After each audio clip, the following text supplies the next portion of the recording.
The last time my whole family asked me for the same thing at once, they asked me to leave them alone. We were sitting around Denise's dining table with a chocolate cake going soft between us. 68 candles would have been a fire code violation, according to Adam, so Kelly had stuck in a 6 and an 8. One of them leaned sideways in the frosting. "Stop calling us, Dad," Kelly said. "Please. If there's an emergency, we'll call you." Nobody told her she was being cruel. Adam stared at the melting candle wax. Marcus rubbed one thumb along a scratch in the table. Denise, my former wife and the birthday girl, gave me the careful look people use when they think they're watching a dog near a highway. I waited for somebody to laugh. When nobody did, I said, "All right." That seemed to surprise them more than if I'd flipped the table. 6 nights earlier, Kelly had called me because she smelled something hot. Not smoke, she was quick to explain. Just hot. "There's a difference," she said. "There sure is. Smoke means you waited longer.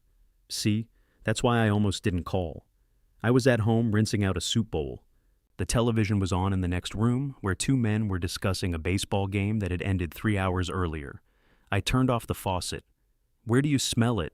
The kitchen. That narrows it down. Dad. Kelly had always said my name that way, even when she was 39. 1 syllable, stretched just enough to mean that I was being both helpful and unbearable. Her catering kitchen was in a converted insurance office behind a tire shop. The waiting room had become storage. The old conference room held stainless steel tables, racks of sheet pans, and 2 commercial warmers Kelly had bought, used from a hotel renovation. She had built the business slowly, 1 retirement luncheon and anniversary dinner at a time. The next morning's reception was her biggest job yet. 200 people at a botanical garden, the kind of client who used the phrase seasonal mouthfeel without smiling. "Is anything plugged in that shouldn't be?" I asked. "Everything that's plugged in should be plugged in." That wasn't my question. She exhaled into the phone. Behind her, I heard metal clatter, and Marcus say something I couldn't make out. "I have to go," she said. "We're behind. Kelly, put your hand near the outlets. Near, not on. See if one feels warm." "I know not to grab an electrical outlet. I didn't say grab it. I'll check. Call me back." "Okay."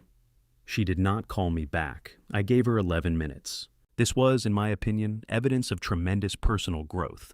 Then I called her. It rang 5 times and went to voicemail. I called again. Same result. On the 3rd try, she declined it before the first ring finished. That bothered me more than no answer. No answer could mean her hands were full. Declining meant she had taken the time to look at my name and make a decision. I called Marcus. He answered with, "She's fine. I didn't ask if she was fine. You called 3 times. I asked her to call me back. She's moving chicken. What kind of warmer is she using? The silver one." "They're all silver, Marcus." He lowered his voice. "Frank, this is a tense environment. I can hear that. We're handling it. There are phrases families use when they want the conversation to end without saying goodbye. We're handling it was one of ours. It meant they had not handled it yet, but they wanted me to become somebody who didn't care. "All right," I said. "Check behind the warmer. We will. Now, preferably. Frank." He had learned my daughter's version of Dad. The call ended. I stood in my kitchen with the phone still against my ear. On the counter, the soup bowl sat full of cooling gray water. I could have gone back to the game. I could have trusted 2 capable adults who owned thermometers, fire extinguishers, and a business license. Instead, I got my keys. Rain had been threatening all evening without doing anything useful. The air was heavy, and every porch light had a halo around it. On the drive over, I called Kelly once more. Then I called Marcus. Then I called Kelly again when I reached a red light. No answer. I told myself I was checking whether they still needed me.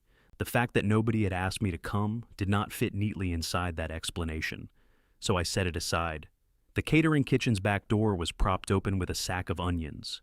Music spilled into the alley, something loud and cheerful with hand claps. I could see Marcus carrying a tray and oven mitts. He stopped when he saw me. "You came," I noticed.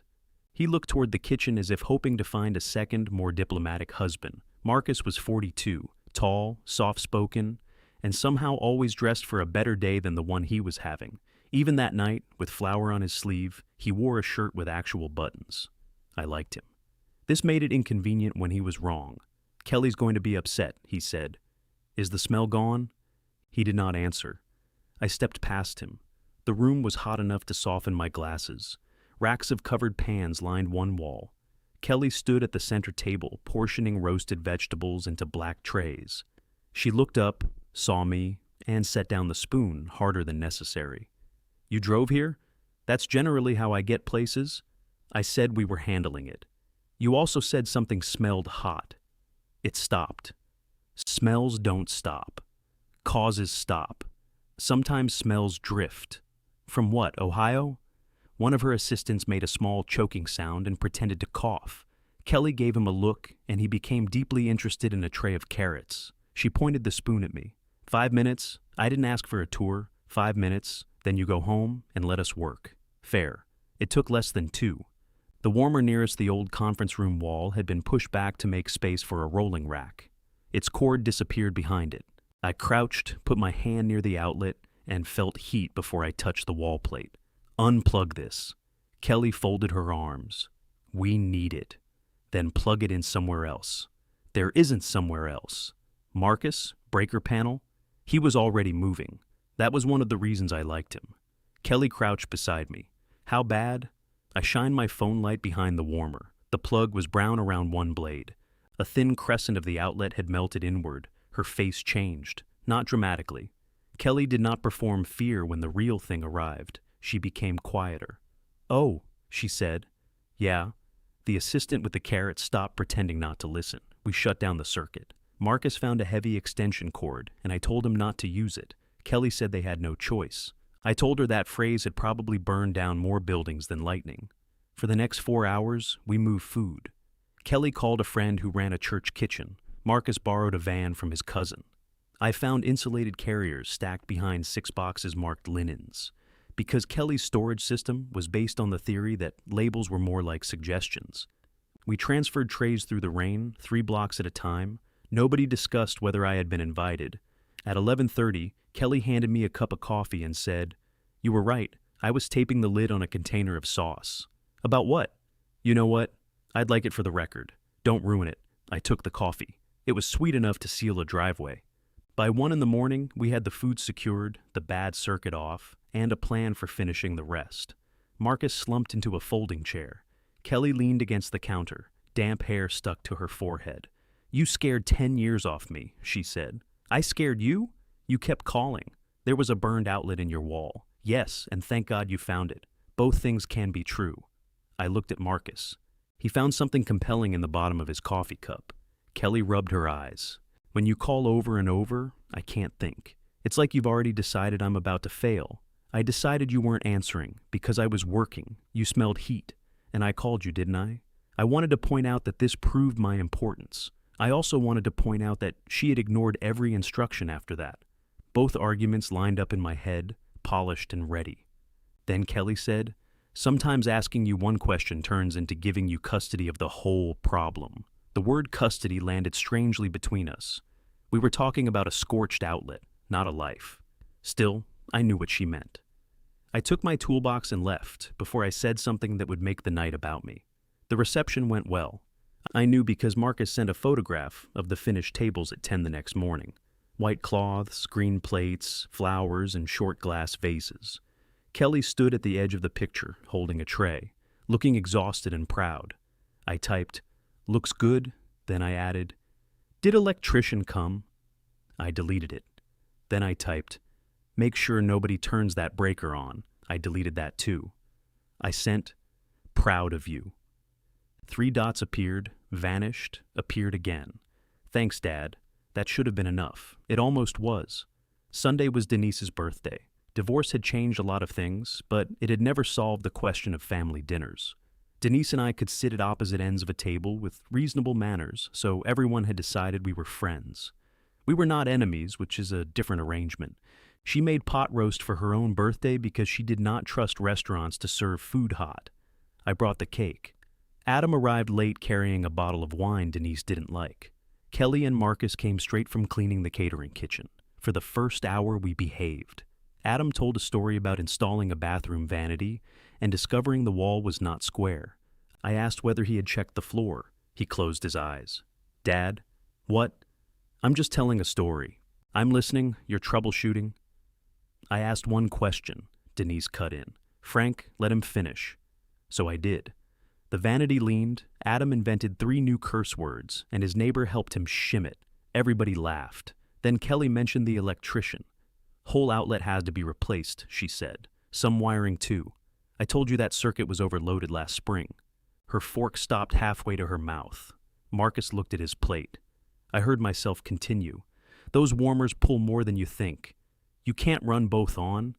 We know, Kelly said. I'm only saying, we know. The room went still in that familiar organized way. Not one silence, but several people choosing silence at the same time. Adam set down his glass. You called me 4 times Tuesday. That was about Mom's car. Denise frowned. What about my car? The grinding noise. I made an appointment. For next week. The mechanic said it could wait. You told him it was grinding? I told him it was making a noise. That is not the same description. Denise looked at Kelly. Kelly looked at Adam. It was quick, but I saw it. A whole conversation traveling around the table without me. What? I said. Kelly put both palms flat beside her plate. We need to talk about the calls. And there it was. Not the outlet, not the car, not Adam's vanity. The calls. They listed them carefully at first, as if presenting evidence to somebody they hoped would remain calm. The weather reminders, the follow-ups, the questions after they had already answered, the calls to one person when another did not pick up. I defended each one separately. That was my mistake. Every call had a reason. Together, apparently, they had become something else.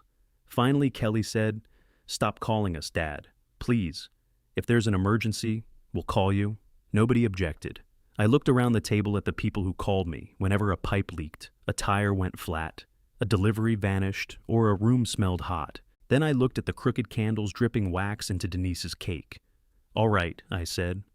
On the drive home, I noticed Kelly's catering van ahead of me. Its left taillight was flickering. My hand moved toward the phone on the passenger seat. Then I put it back on the wheel. The taillight blinked twice more before Kelly turned east and disappeared. At home, I set my phone on the kitchen counter and stood there looking at it. The soup bowl was still in the sink. A pale skin had formed across the water.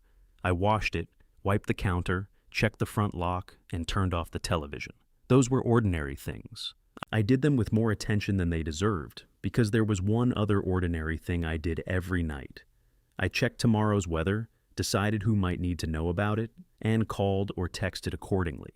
Rain was expected before dawn. Adam had been storing lumber beneath a tarp while he worked on his bathroom.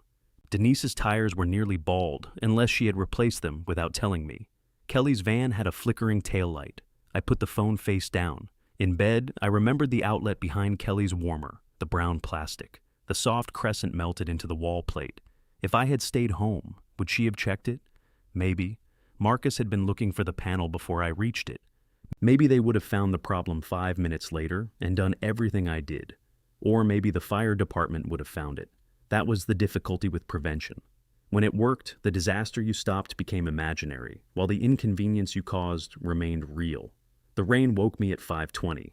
My first thought was Adam's lumber. I made coffee instead. At 6:15, the family group conversation lit up. Denise had named it Mercerish when she created it after the divorce, a joke she had found funnier than anyone else did. Kelly sent a photograph of her van parked beside a police cruiser. Apparently my taillight has opinions. Adam replied with a laughing face. Marcus wrote, "I told you it was flickering." Kelly answered, "You said it was probably the angle." I stared at the screen. There were at least 6 useful responses available to me, beginning with, "I noticed it last night," and ending with a photograph of the correct replacement bulb. I sent nothing. A minute later, Kelly wrote, "Before anyone says anything, I got a warning, and I'm replacing it today." Before anyone meant me. I had not said anything, but somehow I had still participated. I drank my coffee beside the kitchen window. The rain hit the glass in uneven taps. My house was a small brick ranch that Denise and I had bought when Adam was still sleeping on a mattress on the floor because the moving truck was late. After the divorce, I had refinanced and kept it. She said the place always felt more like mine anyway. At the time, I had taken that as a concession instead of an accusation. The bedrooms had purposes now. One was a guest room no one used. The other held tools, tax records, and a stationary bicycle with a towel draped over the handlebars. The kitchen table was large enough for 6. I sat at one corner. At 8:30, my phone rang. I picked it up before the second ring. Hello? There was a pause. Then Denise said, "You sound strange." I answered the phone. Very fast, I was here. Oh. Another pause. I could hear a turn signal clicking in the background. Are you driving? I asked. I'm in my driveway. Then why is your turn signal on? I don't know. You're going to kill the battery. My car is running, Frank. What do you need? The question came out sharper than I intended. Denise heard it. I don't need anything, she said. I was calling to tell you the mechanic moved my appointment to Thursday. All right, you were concerned about it. I was, so I'm telling you. Thank you. She waited. I waited. It was astonishing how little remained after the problem had been exchanged. How was the rest of your birthday? I asked. You were there for the rest of it. I left before everybody else, 10 minutes before. Then I missed 10 minutes. She sighed. Adam took cake home. Kelly complained about the frosting. Marcus washed dishes even though I told him not to. That sounds like Marcus. Yes. The turn signal kept clicking.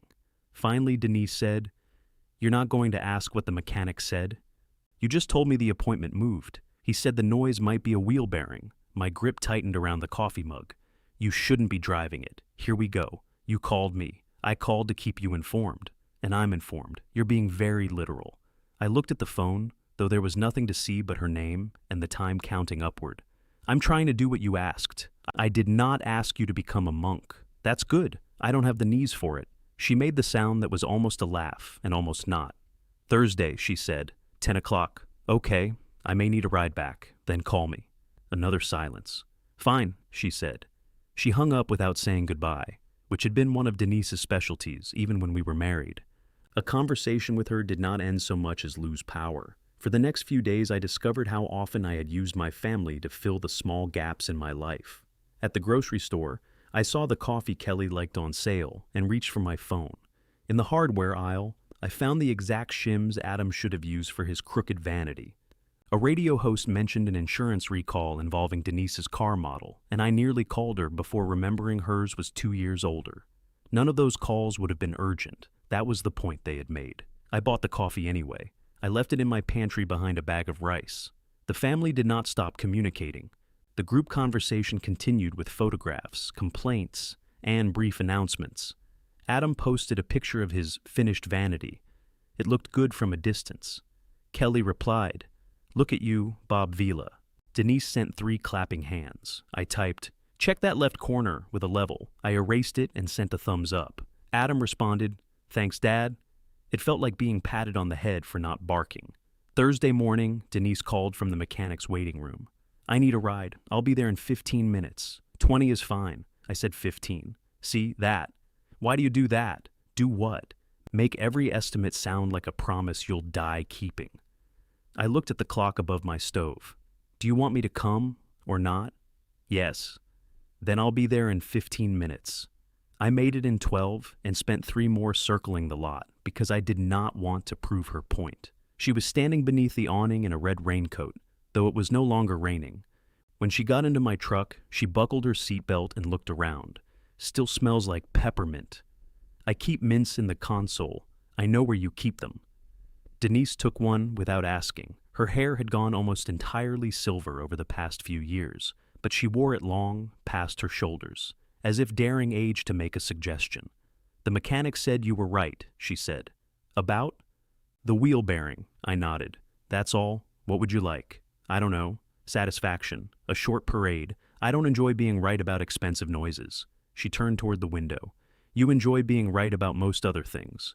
I pulled onto the road. Denise knew exactly where to place a sentence so that it would travel with you.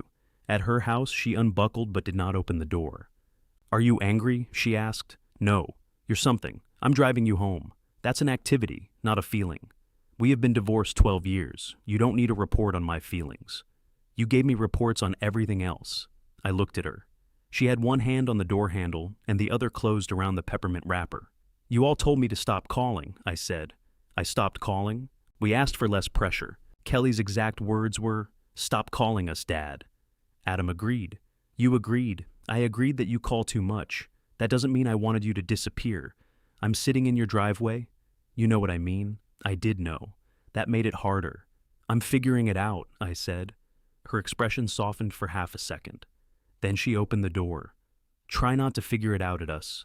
She got out, left the peppermint wrapper in my cup holder, and walked inside. I found it later when I stopped for coffee. I almost called to complain. Instead, I put it in the small trash compartment I had installed beneath the dashboard after Denise once left a banana peel in the door pocket during a drive to Tennessee. The coffee shop was beside the Marlowe Community Theater, an old white building that had been a Methodist church before someone removed the cross and added posters for musicals. A man was backing through its side door carrying a sheet of plywood, the other end caught on the frame. I watched him twist it the wrong way twice.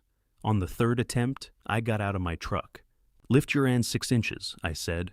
He peered around the plywood. Frank? It was Eddie Shaw, who had worked maintenance with me at the hospital before I retired. He had grown a beard since I last saw him. It was not helping him. What are you doing here? He asked. Watching you damage a door. That's volunteer work, very competitive. I lifted the plywood free of the frame. Inside, the old sanctuary smelled like sawdust and dust that had been heated by stage lights. A half-built living room set stood where the altar used to be. 2 walls, 1 window, and a raised platform that sagged visibly at the front corner. I pointed to it. Nobody stands on that. Eddie grinned. You busy? Yes? With what? It was a rude question, mostly because I did not have a good answer. A woman in paint-streaked overalls crossed the stage toward us. She looked to be in her late 50s with dark curls tied back in a yellow bandana. Please tell me you brought someone who understands gravity, she said. This is Frank Mercer, Eddie told her. Frank, Tanya Brooks. She's directing. I'm disappointing her. Consistently, Tanya said. She held out her hand. We open in 3 weeks, and apparently our set would like to kill an actor. I looked at the sagging platform again. I can take a look, Tanya smiled. That sentence is the closest thing I have to a religious experience these days. I spent 2 hours under the platform. Nobody asked me about tires, outlets, appointments, or bathroom floors. Eddie handed me screws before I requested them. Tanya brought coffee and asked whether I took cream. When I said no, she did not tell me I should. At 1:30, my phone rang from the edge of the stage. Adam. I wiped my hands on my jeans and answered. He did not say hello. I think, he said, I did something bad. What did you do? I don't know yet. That's why I called. Where are you? Home. I could hear water in the background. Not a drip, a steady thin rush. Adam, what is that? That's the thing I did? I stood up so fast I struck my shoulder on the underside of the platform. Eddie looked over from the stage wall. Shut off the water. I tried. You tried what? The valve under the sink. It won't turn. The main shutoff. Utility closet, behind the furnace. I don't have a utility closet. Yes, you do. I think I'd know if I had a room in my own house. The narrow door beside your laundry. That's a closet? What did you think it was? I don't know. Furnace storage. I closed my eyes. Go there. Phone on speaker. I'm already on speaker. His voice moved away. A cabinet door slammed, then another. The sound of water continued. What happened? I asked. I was tightening the vanity to the wall. With what? A screw? What kind of screw? A long one? How long? The long kind, Dad. I didn't measure it for the police report. Something fell. Adam swore. You put a screw through a supply line. I got that far on my own. Open the narrow door. I'm opening it. You'll see a red wheel valve near the floor. I see a furnace. Near the floor. I'm looking. Left side. There are pipes everywhere. Red wheel, Adam. I see it. Turn it clockwise. Which way is? Right? I know clockwise. Then turn it. Metal squealed through the phone. The rushing water changed pitch and slowly faded. Adam breathed hard. Okay, he said. Okay. It stopped. Good. What now? I looked at the half-repaired platform. Tanya had stopped painting. Eddie held a drill against one leg and watched me without pretending otherwise. Is water standing on the floor? It got under the new flooring. How do you know? It's coming up when I step on it. Take off your shoes. What? You're going to track it through the house. Dad, I don't care about my shoes. That's not why I said it. Can you just come over? There it was. Not a question, really. The old alarm being pulled. My keys were in my jacket 15 feet away. Adam lived 23 minutes from the theater if traffic was light. I could picture his bathroom. Gray vinyl planks, white vanity, the left corner he had shimmed after I kept my opinion to a thumbs up. I knew where my oscillating tool was. I knew which section of flooring to lift first. Tanya set down her paintbrush. "If you need to go," she said quietly, "go." I covered the phone with my hand. "How long until rehearsal?" 2 hours. The platform still sagged. It was better than it had been, but better was not the same as safe. Adam said, "Dad, I'm here. Are you coming?" "You stopped the water." "Call a plumber." "I called you." "I'm not a plumber. You know more than any plumber I've ever paid. That's because I'm free and you listen badly. This is not the time." He was right about that. I gave him the number of a plumber named Vernon who had worked on the hospital's older buildings and disliked every pipe manufactured after 1998. Adam asked if I could call Vernon because he knew me. "No," I said. "You call him." "Why does it matter who calls?" "It doesn't. So call him." Adam was quiet long enough that I heard a drop strike the bathroom floor. "You're seriously not coming? I'm in the middle of something." "What?" "Helping repair a stage." "A stage, yes. At a theater. That's where they usually keep them." "My bathroom is flooding and you're building scenery?" "Your bathroom was flooding. The water is off." "Did Kelly tell you to do this?" "Kelly told me not to call." "Nobody told me what to do when you called. Apparently you figured out a system." His voice had lost the panic. Anger had replaced it, which, medically speaking, meant he was breathing better. "Call Vernon," I said. "Then start lifting the flooring closest to the vanity. Carefully. You need air under it." "I don't have tools for that." "You own tools." "I own tools you said were bad. They're still tools." He hung up. For a few seconds, the theater was silent except for the hum of the work lights. Eddie pressed the drill trigger once, then released it. "Everything okay?" My son put a screw through a water line. He winced. "That'll do it?" Tanya studied my face. "You sure you don't want to go?" "No." It came too quickly. She noticed. "I made a commitment here," I added. "You met us 2 hours ago." I still made it. She picked up her brush. "All right." There was no admiration in her voice. No judgment either. That bothered me more. I went back beneath the platform and installed a diagonal brace. The first screw went in crooked. I backed it out, tried again, and stripped the head. Eddie crouched near the opening. "You want me to take that?" "No, you're fighting it. I'm not fighting a screw." "You appear to be losing." I handed him the drill. My phone rang again. "Adam, did Vernon answer?" I asked. "He can't come until 4. "That's not bad. It's 2. I'm aware." "What am I supposed to do for 2 hours?" "Lift the wet planks, mop the subfloor, get a fan running." "I don't own a fan. You own 3. I own ceiling fans." I looked across the stage. Tanya had turned away, but her shoulders were moving. She was laughing silently. "Rent a floor fan and a wet vacuum," I said. "From where?" I gave him the name of a rental place less than a mile from his house. "How am I supposed to bring all that back?" "In your car. The trunk is full." "Of what?" "Bathroom stuff." "Then empty it." "This would take you 20 minutes. It will take you 20 minutes. "No, it'll take me an hour because I don't know what I'm doing." "Then next time, it'll take 45 minutes. He went quiet again. I heard something in that silence I did not enjoy hearing. Not helplessness. Hurt. "You really are teaching me a lesson," he said. "No, I'm helping you solve your problem, from a safe distance. You asked me to call less because you wanted to manage your own life. I didn't ask you to enjoy it. I'm not enjoying anything." That was a lie. A small part of me was enjoying it. Not the water, not the damage, but the shock in his voice when the familiar machine failed to start. For years, I had arrived before he finished asking. Now he had to feel the weight of his own request. The satisfaction lasted maybe 3 seconds. It left a bad taste behind. "I can talk you through lifting the first plank," I said. "No, I've got it." He hung up again. We finished the platform before rehearsal. Tanya tested it herself, stepping hard near each corner while I watched for movement. "Solid," she said. "It needs another brace along the back. It needs to survive 6 actors pretending to be drunk in a living room. Then it needs 2. She smiled. "Thursday? What about Thursday? You come back? We make the rest of the set less lethal." I had planned to decline. Instead, I looked at the tool belt around my waist and the half-painted walls under the warm stage lights.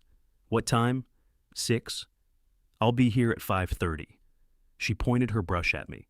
6, 5:45. Do whatever private ritual you need. I'm not unlocking the door before 6. Eddie laughed from the lighting ladder. My phone stayed silent all the way home. At 3:30, I took the coffee Kelly liked from my pantry, set it on the counter, and put it back. Then I checked the family conversation. Nothing from Adam. I typed, "How's the bathroom?" My thumb hovered over send. Asking would not have been rescuing. It was a normal question after your son drove a screw through a pipe. But I could already hear him saying I was checking his work. I erased it. At 4:12, Kelly called. I answered after 3 rings, which required effort. "Did you really leave Adam alone with water under his floor?" she asked. "Hello, Kelly. He called me from the rental place." He sounded insane. He often does in large stores. "Dad, what did he tell you?" "That he asked for help, and you refused because you were at community theater." I helped him shut off the water. I gave him Vernon's number. I told him what equipment to rent. You know that isn't what he meant. What did he mean? He meant help. I did help. He meant come over. Then he should have said, come over. He did. I walked to the kitchen window. Across the street, my neighbor was dragging 2 empty trash cans up her driveway, one banging behind her. And I told him I was committed somewhere else. "Since when are you involved in theater?" "Since today." "Oh, come on. What does that mean?" "It means you picked the exact afternoon Adam needed you to discover a hobby. I didn't schedule the pipe." "No, but you're acting like this is all some coincidence." I kept my voice level. "You told me to stop treating you like you couldn't handle anything. Adam is handling it. With a plumber and $600 of damaged floor. That's unfortunate." "Unfortunate? Who are you?" The question hit harder than she intended. I think she knew it because her voice changed. "Dad, this isn't what I meant. You spoke for everybody, because everybody was thinking it, and now I think you're using our boundary to punish us. I answered both your calls, while making sure we know how inconvenient we are." I looked at the phone. "That's what my calls felt like to you?" She did not answer. Somewhere behind her, a metal door slammed. "I have to go," she said.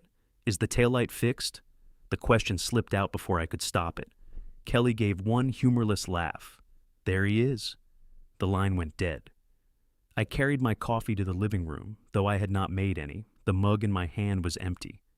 At 6, Adam finally sent a photograph to the group conversation. 4 rows of gray flooring had been lifted. A floor fan sat in the doorway. The vanity was pulled away from the wall, exposing a neat hole where his long screw had entered the pipe. Vernon fixed it. Floor might be salvageable. Denise sent, "Thank goodness." Marcus wrote, "Glad it's under control." Kelly sent nothing. I enlarged the photograph. Adam had lifted the planks in the right order and stacked them flat so they would not warp. He had even labeled the rows with masking tape. I typed, "Good job." This time, I sent it.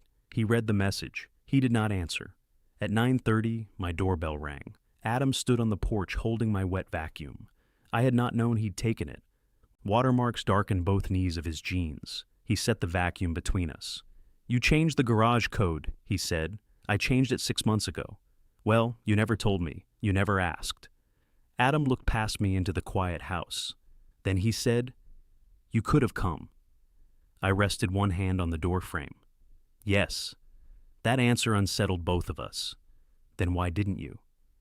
I could have told him about commitments, independence, or the words spoken around Denise's cake. All of them were true. None of them was the whole truth. "Because I didn't know if you wanted your father," I said, "or just my wet vacuum." Adam's face tightened. He stepped back from the door. "I guess you'll have plenty of time to figure it out," he said. He walked to his car before I could decide whether calling after him would count. I stayed in the doorway until his taillights vanished at the corner. The wet vacuum sat between my feet. Its hose looped around the canister. Adam had cleaned it before bringing it back.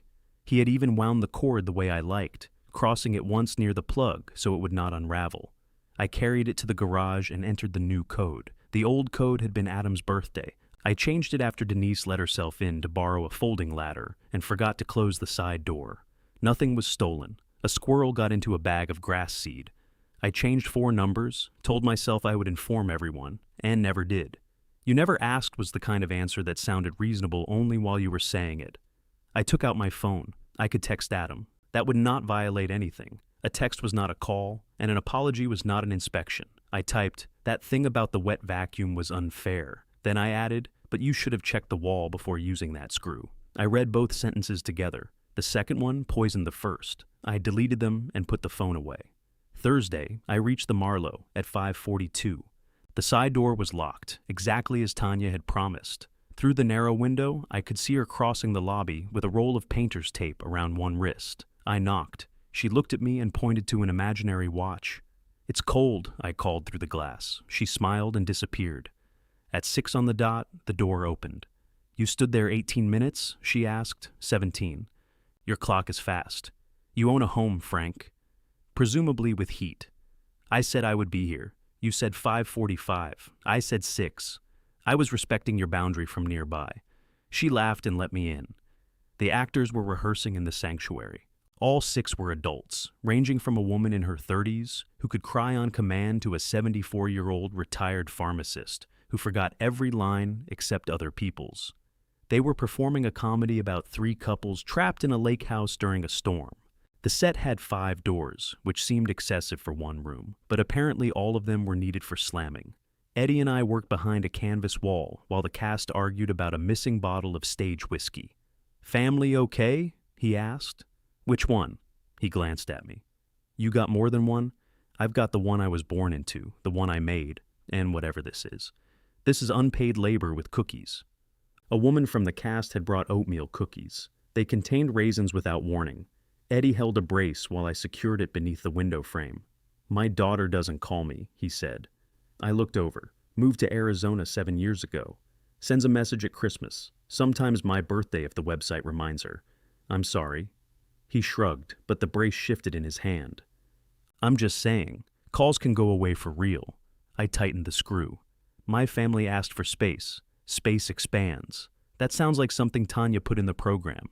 It's something I learned paying postage to Phoenix. I did not ask what happened between him and his daughter. He did not offer. I appreciated him for that, and wondered if I should not have.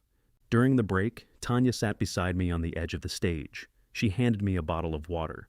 "You were angry on Tuesday," she said. "My son put a screw through a pipe.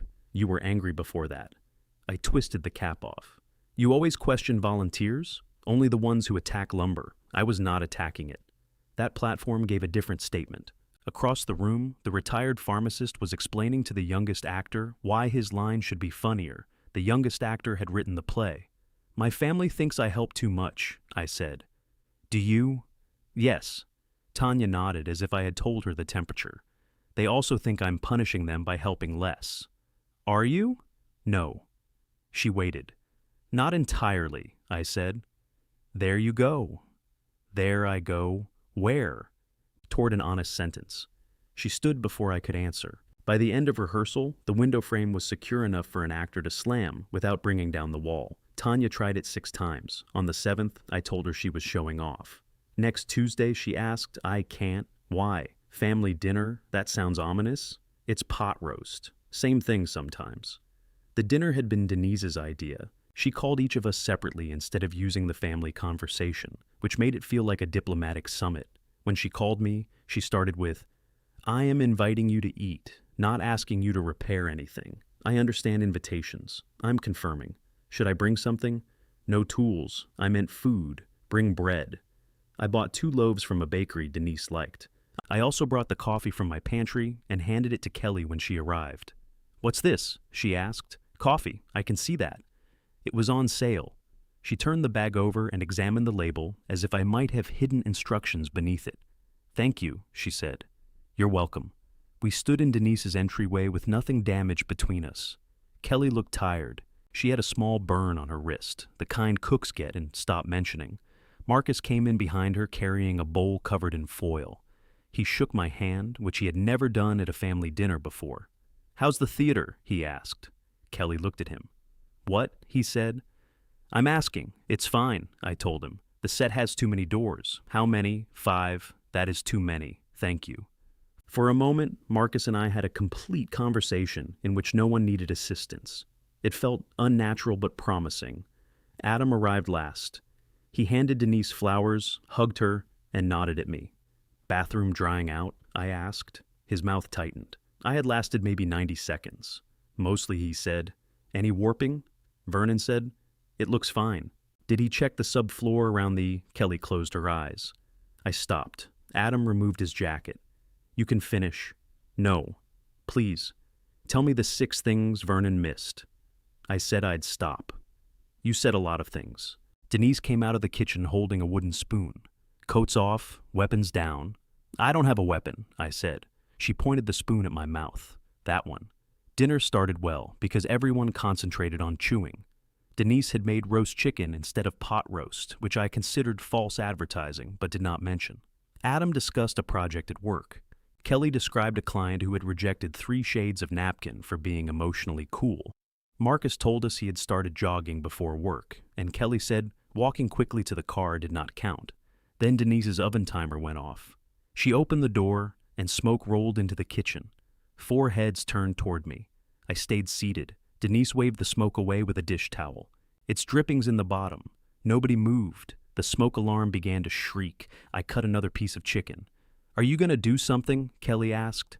It's not my house. You know where Mom keeps the step stool. So does Mom.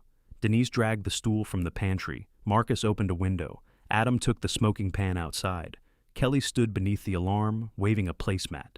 It took 40 seconds. When the noise stopped, everyone came back to the table looking irritated. At least we know the system works, I said. Kelly dropped the placemat onto the counter. You enjoyed that. I ate chicken. You sat there while we ran around. You handled it.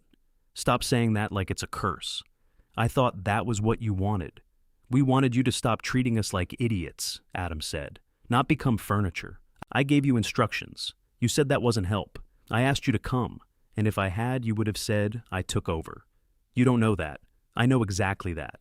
Marcus set his fork down. He's not completely wrong. Kelly turned toward him. Excuse me? We told him we wanted to manage our own problems.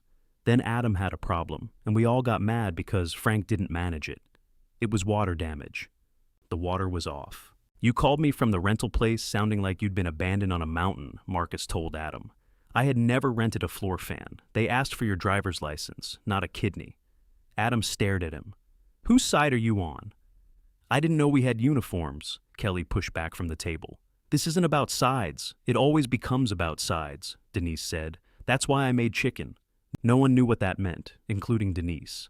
She sat down and folded her napkin beside her plate. Frank, she said, you called too much. That is true. Thank you. That wasn't praise. You used concern to keep your hand on everything. I was helping. You were also avoiding. I looked at her. She continued before I could stop her. After we divorced, you called to remind me about oil changes, smoke detector batteries, and the filters in the furnace. You never called to ask if I missed you. The room changed temperature. Adam looked at his plate. Kelly's anger went still. You divorced me, I said. Yes. I assumed that answered the question. See? That. You'd rather inspect an air filter than risk hearing something you don't want to hear? What did you want me to ask? I don't know, Frank. Something that couldn't be solved with a socket wrench? Her voice had softened. That made it worse. I picked up my water and realized the glass was empty. Adam spoke without looking at me. When you came over, there was always a reason. A shelf. A light. Something wrong with the car.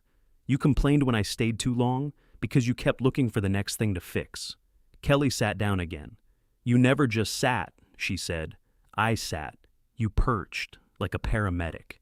Marcus covered his mouth, but I saw the smile. That's funny to you? I asked. A little, he admitted. Even Adam laughed once quietly against his will. I wanted to be offended. Instead, I saw myself in Kelly's living room, coat still on, scanning the ceiling while she talked. Perched was not inaccurate. I don't know what you want from me, I said. Kelly's face changed. For the first time that night, she looked less angry than sad. That's kind of the problem, Dad. Nobody had an answer after that. We ate Denise's dessert, which was store-bought pie, because she said cake had become politically charged. I helped carry plates to the sink, but when I reached for the faucet, she bumped my hand away with her hip. You're a guest, she said. I can wash a plate without annexing the kitchen. Go sit. So I went back to the table. At first I perched, then slowly I took off my jacket and put it over the back of the chair. The chair creaked when I leaned back. Kelly noticed. She looked at my jacket, then at me, but did not say anything. Denise and Marcus moved around the kitchen, their voices low beneath the running water. Adam sat across from me, turning his fork between his fingers. "How long is the play?" he asked. "What play?" "The one with the death trap stage." "It's not a death trap anymore, because of you." "Partly." Adam nodded. We both looked toward the kitchen. "What's it about?" he asked. "3 couples get trapped in a lake house. Sounds terrible. It has 5 doors. That doesn't improve it." "No." He smiled a little. I could have asked about the bathroom. The questions crowded forward automatically. Was the subfloor dry? Had he reinstalled the planks? Did Vernon sleeve the damaged line or replace the section? Instead, I asked, "How's work?" Adam stopped turning the fork. "Work?" "Yes." "What about it?" "I don't know." That's why I asked. He leaned back, suspicious. "It's busy. What are you working on?" "You've never been interested in software migrations. I might be. You think Bluetooth is a person? I know it isn't a person. I think it's an unnecessarily stupid name." That got a real laugh out of him. He started telling me about a client who had insisted on moving thousands of customer records from one system to another without shutting either one down. I understood perhaps half of it. Every time I tried to turn the problem into plumbing, Adam corrected me. After the 3rd correction, I stopped making comparisons and listened. The project was behind because a manager kept changing the requirements. Adam was tired. He had been working late and then coming home to the bathroom renovation. Because he had convinced himself hiring someone would prove he was incapable. He did not say that last part directly. He said, "It wasn't about the money," while staring at his fork. I knew enough not to tell him I knew what it was about. When we left, he held the door for me. "You still mad?" I asked. "Yes." "All right, you." "Yes." "Good talk." "It wasn't bad." He nodded as if he could allow that. I walked to my truck without asking whether his car needed oil. The next Tuesday, I took a photograph of the completed lake house set. Tanya had painted the walls a pale green that she called sea glass, and I called green. The 5 doors had 5 different brass knobs, which offended me for reasons I could not defend. I sent the picture to Mercer-ish. "This is what 5 doors looks like," Kelly replied first. "Honestly thought Dad had joined a cult." "This is better."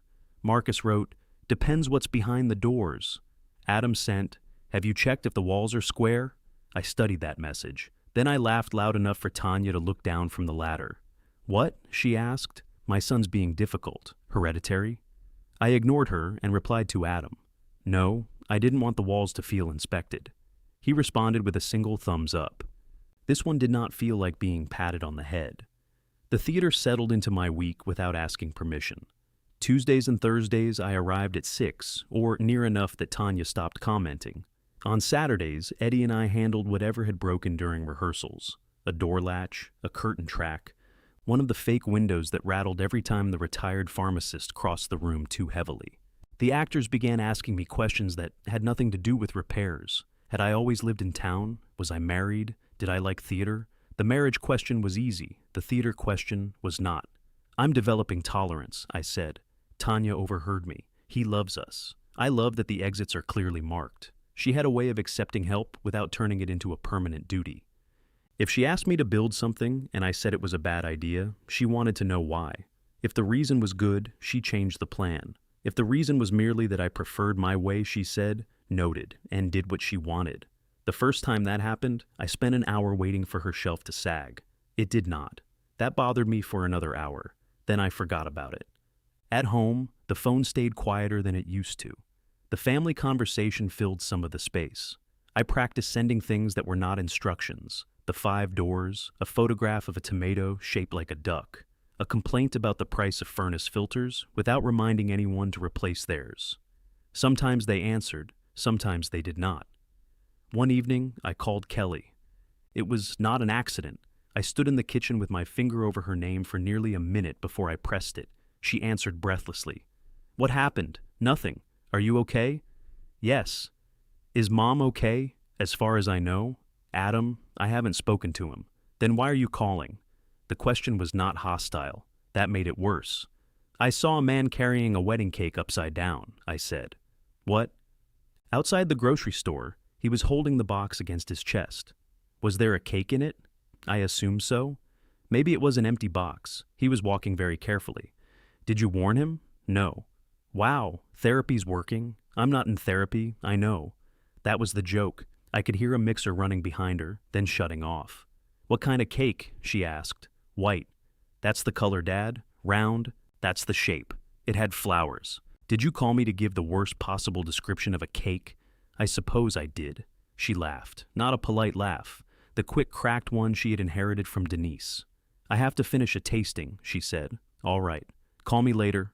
The words came easily to her. I was the one who went quiet. You mean that? I asked. Kelly hesitated just long enough to make the answer honest. Yes. Just not 6 times. One call. One call is generally how calls work. All right? And if I don't answer, I'm working. I know. Do you? I'm learning. We hung up. I stood in the kitchen holding the phone until the screen went dark. I did not call later. There is a difference between being invited through a door and knowing how to walk through it. Opening night at the Marlowe arrived with every door sticking. Humidity had swollen the painted frames. The lake house living room looked perfect from the seats and behaved like a trapped animal backstage. Eddie sanded one edge while I adjusted hinges. Tanya crossed the stage in black clothes and a headset, carrying a clipboard she kept losing. Door 4, she said. It won't close. It closed 10 minutes ago. Now it has artistic objections. Which one is door 4? She stared at me. You built them. I objected to numbering. The blue knob. They're all brass. The one with blue tape. That is a useful description. She shoved the clipboard into my hands and ran toward the lobby. The audience came in talking and shaking rain from their coats. We could hear them through the set walls. The actors changed into costumes in 2 former Sunday school rooms. The retired pharmacist walked in circles reciting his opening line and everybody else's. I checked each platform brace, each window, each door.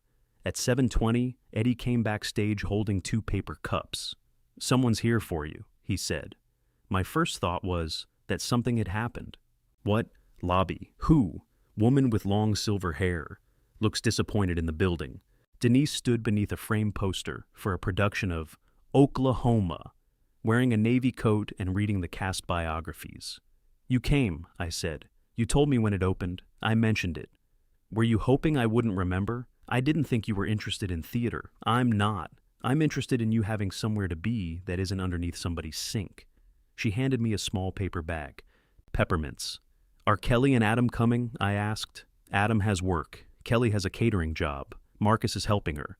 I nodded, trying not to show disappointment I had no right to feel. Denise looked past me at the open sanctuary doors. Do you act? No. Good. Tanya says I have presence. She means you stand in doorways. The lobby lights flashed.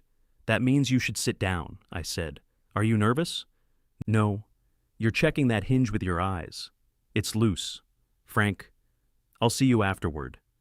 She touched my arm before joining the audience. It was a brief touch, ordinary enough that neither of us had to interpret it. The first act began. From behind the set, theater made no sense. We heard lines without seeing faces, footsteps crossing above us, laughter arriving from the audience half a second after jokes I no longer found funny. My job was to open one stubborn door during a blackout and make sure a table was in place for the second scene. Nobody needed rescuing. The door worked. The table appeared where it should. The actors missed one entrance and recovered without dying. Halfway through the act, my phone vibrated. I had silenced it, but the screen glowed on a shelf beside the props. Kelly. I watched it ring until it stopped. A minute later, it rang again. I looked toward the stage. The youngest actor was delivering a long speech about marriage while the retired pharmacist waited behind the wrong door. My phone stopped. Then a message appeared.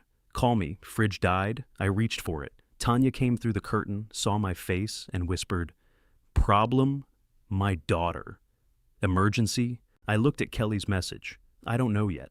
The scene changed. I had to move the table. I put the phone back and did my job. At intermission, I found 3 missed calls from Kelly, 1 from Marcus, and a photograph of a refrigerator display reading 61 degrees. I called her. She answered over a storm of voices and clattering pans. Finally. What happened? The refrigerator in the prep kitchen died. Everything's warming up, the client moved delivery forward, and the rental company says they don't have another unit. Where are you? At the event hall. How much food is in it? Everything cold. Salads, cream sauce, desserts. Dad, I need you to find another refrigerator or coolers or something. Marcus has the van loaded and the client is asking questions. All right, what have you tried? A pause. What? Who have you called? What equipment do you have? How much ice is there? I don't know. Kelly, I called you. Then we start there, I said. Find Marcus. He's trying to keep the client away from the kitchen. Tell him you need him, I need you. The words entered cleanly and found every weak place. Behind me, Eddie dragged a chair into position for the second act. Tanya stood near the curtain with her headset pressed to one ear. The audience on the other side of the wall sounded like a restaurant. Voices, coughs, programs folding. I can help you think this through, I said. You can help by coming here. It'll take me 25 minutes. 20 if you drive like you do when Mom needs a ride. I'm not leaving. She went silent. I lowered my voice.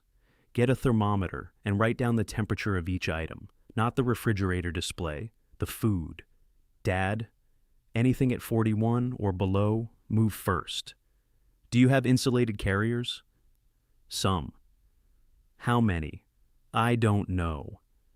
Count them. I do not have time to inventory containers while everything spoils. You need to know what you can save.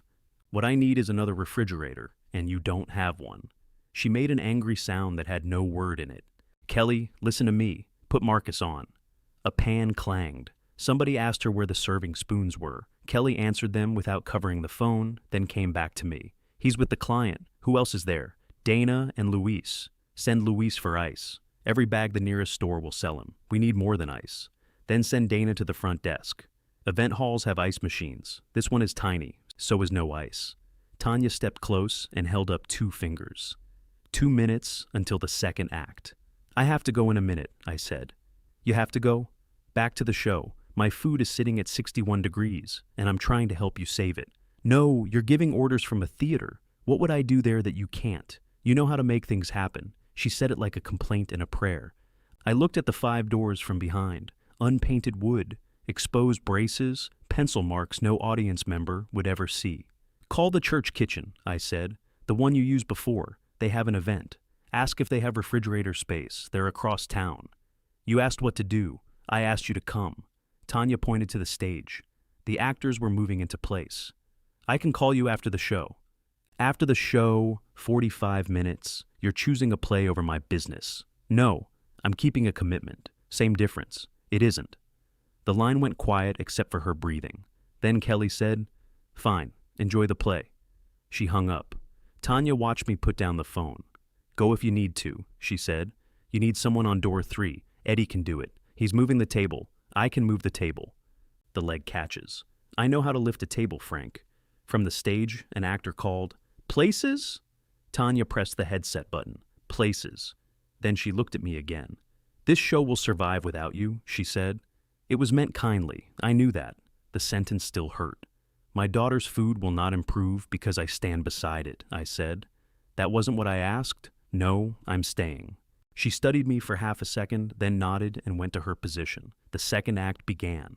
On my first cue, I opened door 3 too early. The retired pharmacist was supposed to burst through after a woman shouted, "Then where is your husband?" Instead, the door swung open during the question. He stood there, startled, then said his line anyway. The audience laughed harder than they had at rehearsal. He took credit for it later. I did not miss another cue. I opened doors, caught a lamp, when an actor clipped the table and pushed a chair into place during a blackout. The work required both hands and only part of my mind. The rest stayed in the event hall kitchen, seeing cream sauce warm by the degree. During the final scene, my phone vibrated twice on the prop shelf. I did not look. When the lights went down, the audience stood. Their applause rolled through the set walls and shook something in the rafters. The actors came off stage breathless, grabbing one another by the shoulders. Tanya hugged the playwright. Eddie slapped my back. We didn't kill anybody, he said. Door 2 is dragging. Tomorrow's tragedy. The actors went out for their bows. Through a gap in the canvas wall, I saw Denise standing in the second row, clapping above her head. She did not look disappointed in the building anymore. My phone showed a message from Marcus. We lost most of Coldside. Call when you can. I read it twice. Tanya appeared beside me. Bad? Yes. Could you have prevented it? The honest answer was complicated, so I gave her the simple one. Maybe. She pulled the headset off. A red mark crossed her hair. That's going to be a dangerous word for you, isn't it?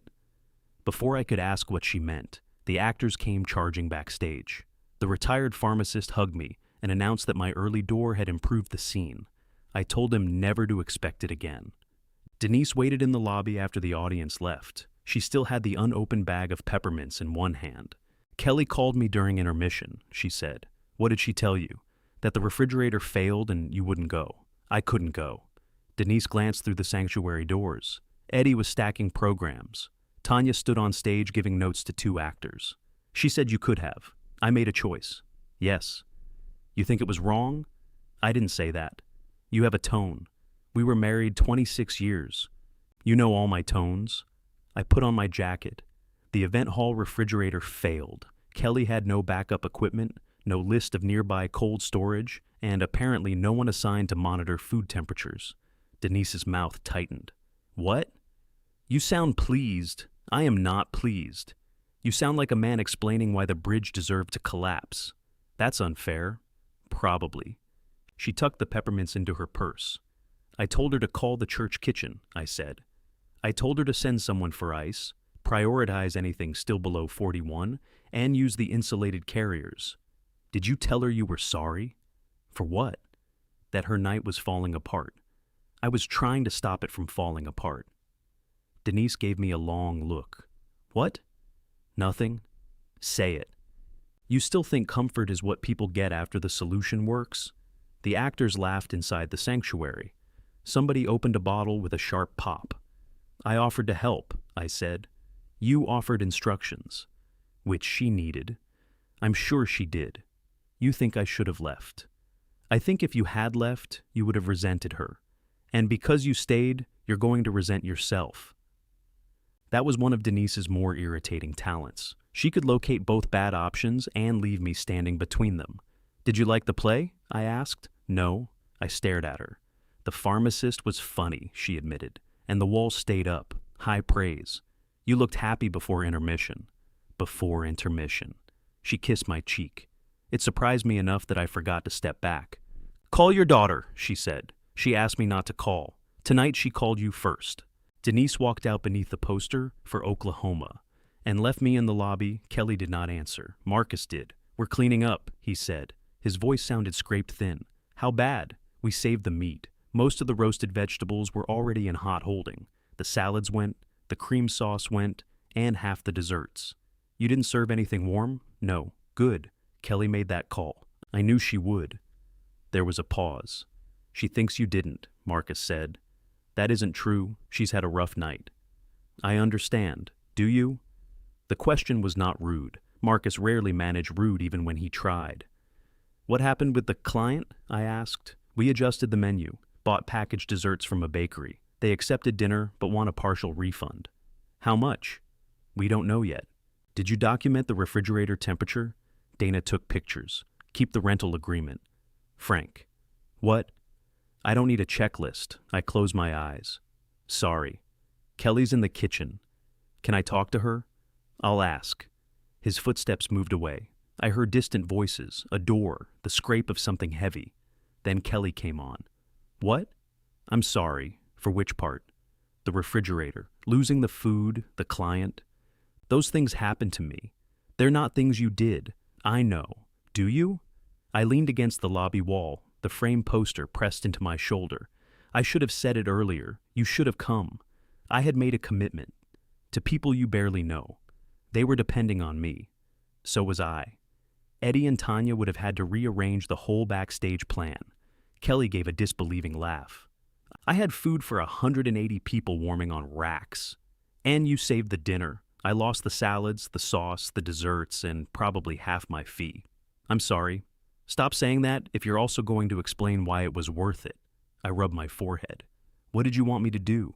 Call the church. Call that rental place near Adam. Bring your coolers. Talk to the event manager while I handled the food. Do what you do. You could do those things. I was already doing 6 other things. That's why you needed staff assignments before, she inhaled sharply. I stopped too late. There it is, she said. What? The part where this is my fault. I didn't say that. You didn't have to. Kelly, a refrigerator can fail. A plan shouldn't fail with it. A father shouldn't turn every bad night into a performance review. I looked through the sanctuary doors. Tanya was alone on stage now, picking up strips of tape from the floor. You told me I took custody of every problem, I said. Tonight I didn't.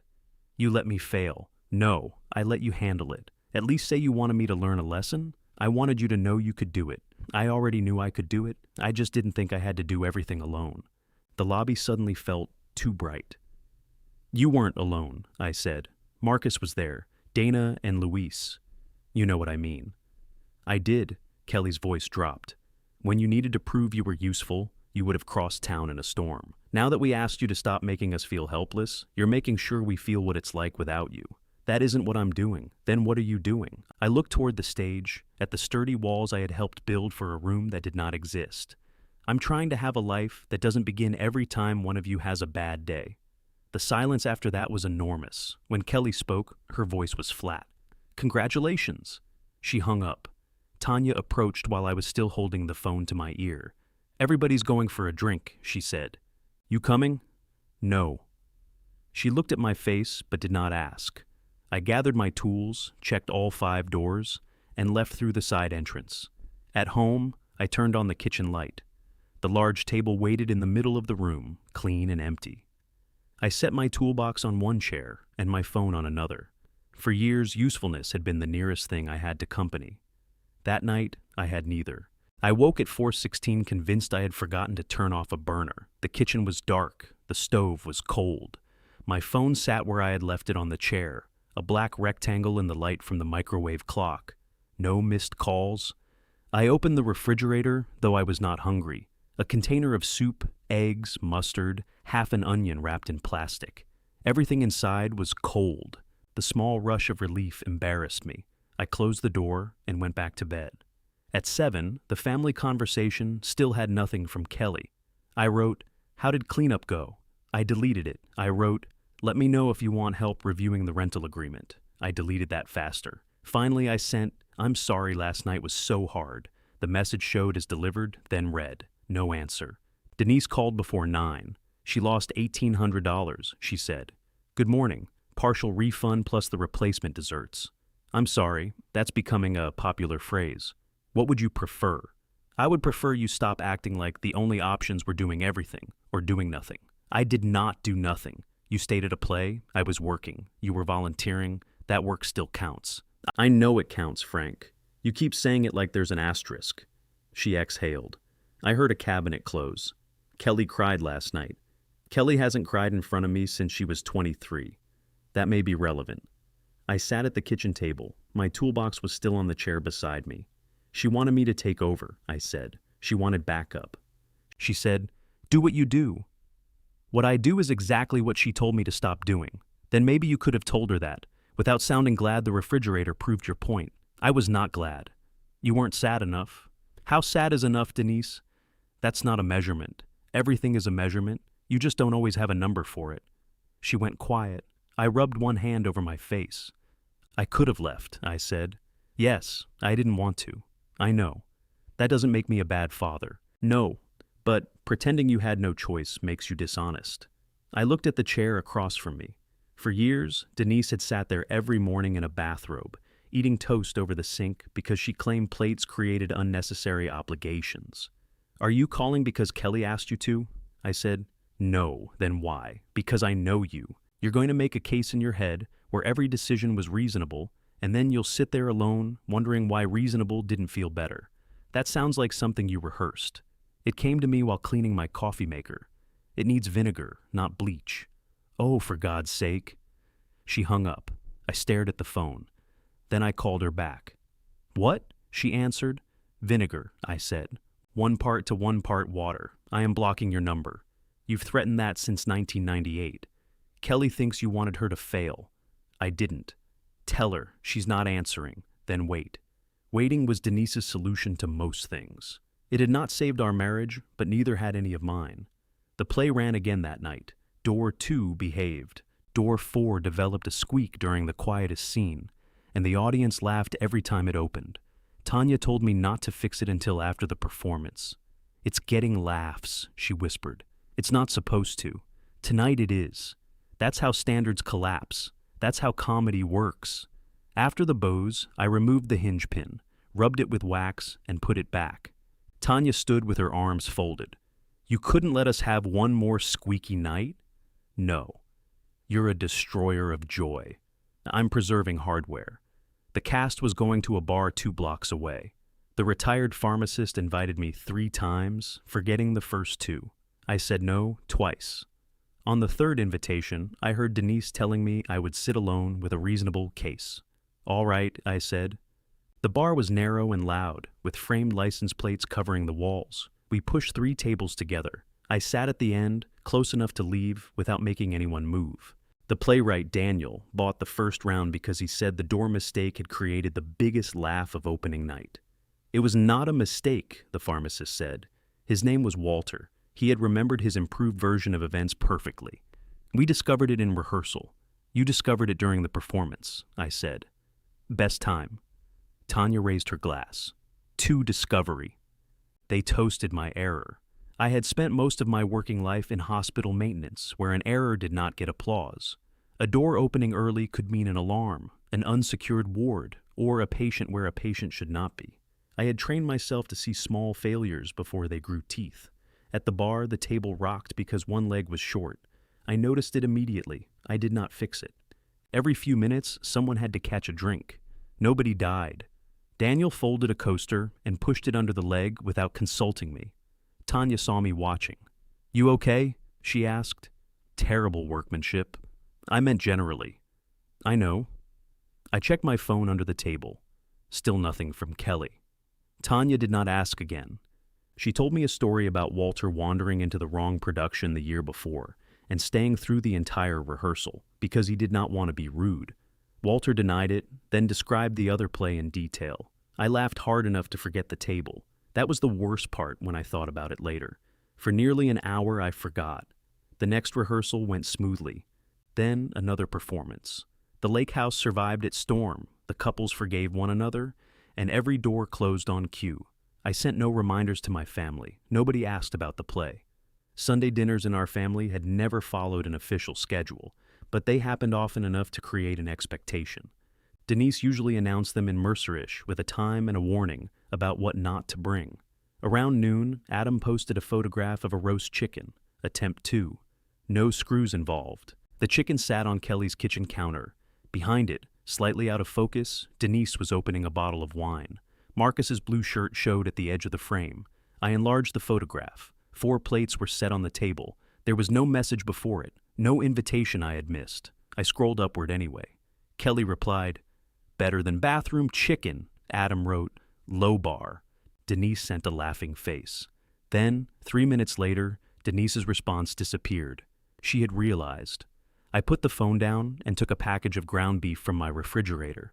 It was still partly frozen, so I set it in cold water. Denise would have used warm water and denied it. At 1:20, my phone rang. Denise. I let it ring.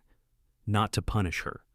I did not want to hear the apology she would make from inside Kelly's house, with everyone listening to one side. She did not call again.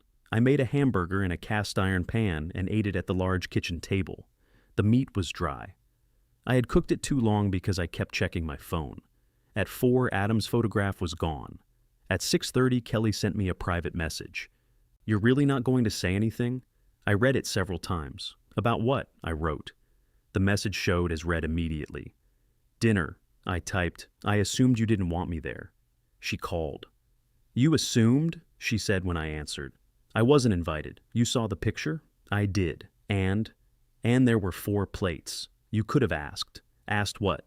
Why you weren't invited. I knew why. No, you decided why. Was I invited? That's not the point. It seems close to the point. She made the same sound she had made at the event hall. Anger without a word.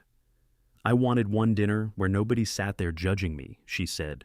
"Then why did you want me to ask about it?" "Because I wanted to know whether you cared. I did care. You didn't act like it. You told me to stop calling. You did not invite me to dinner. What action was I supposed to take? Anything human. The words struck so cleanly I had no answer ready. Kelly continued, her voice shaking now. You would have noticed Mom's whine in the background. You notice everything. You could have said, "Hope you have a nice dinner." You could have asked if I was still mad. You could have been hurt. I was hurt. Then why didn't you say so? Because hurt was not useful. Because hurt did not repair wiring, carry food, or shut off water.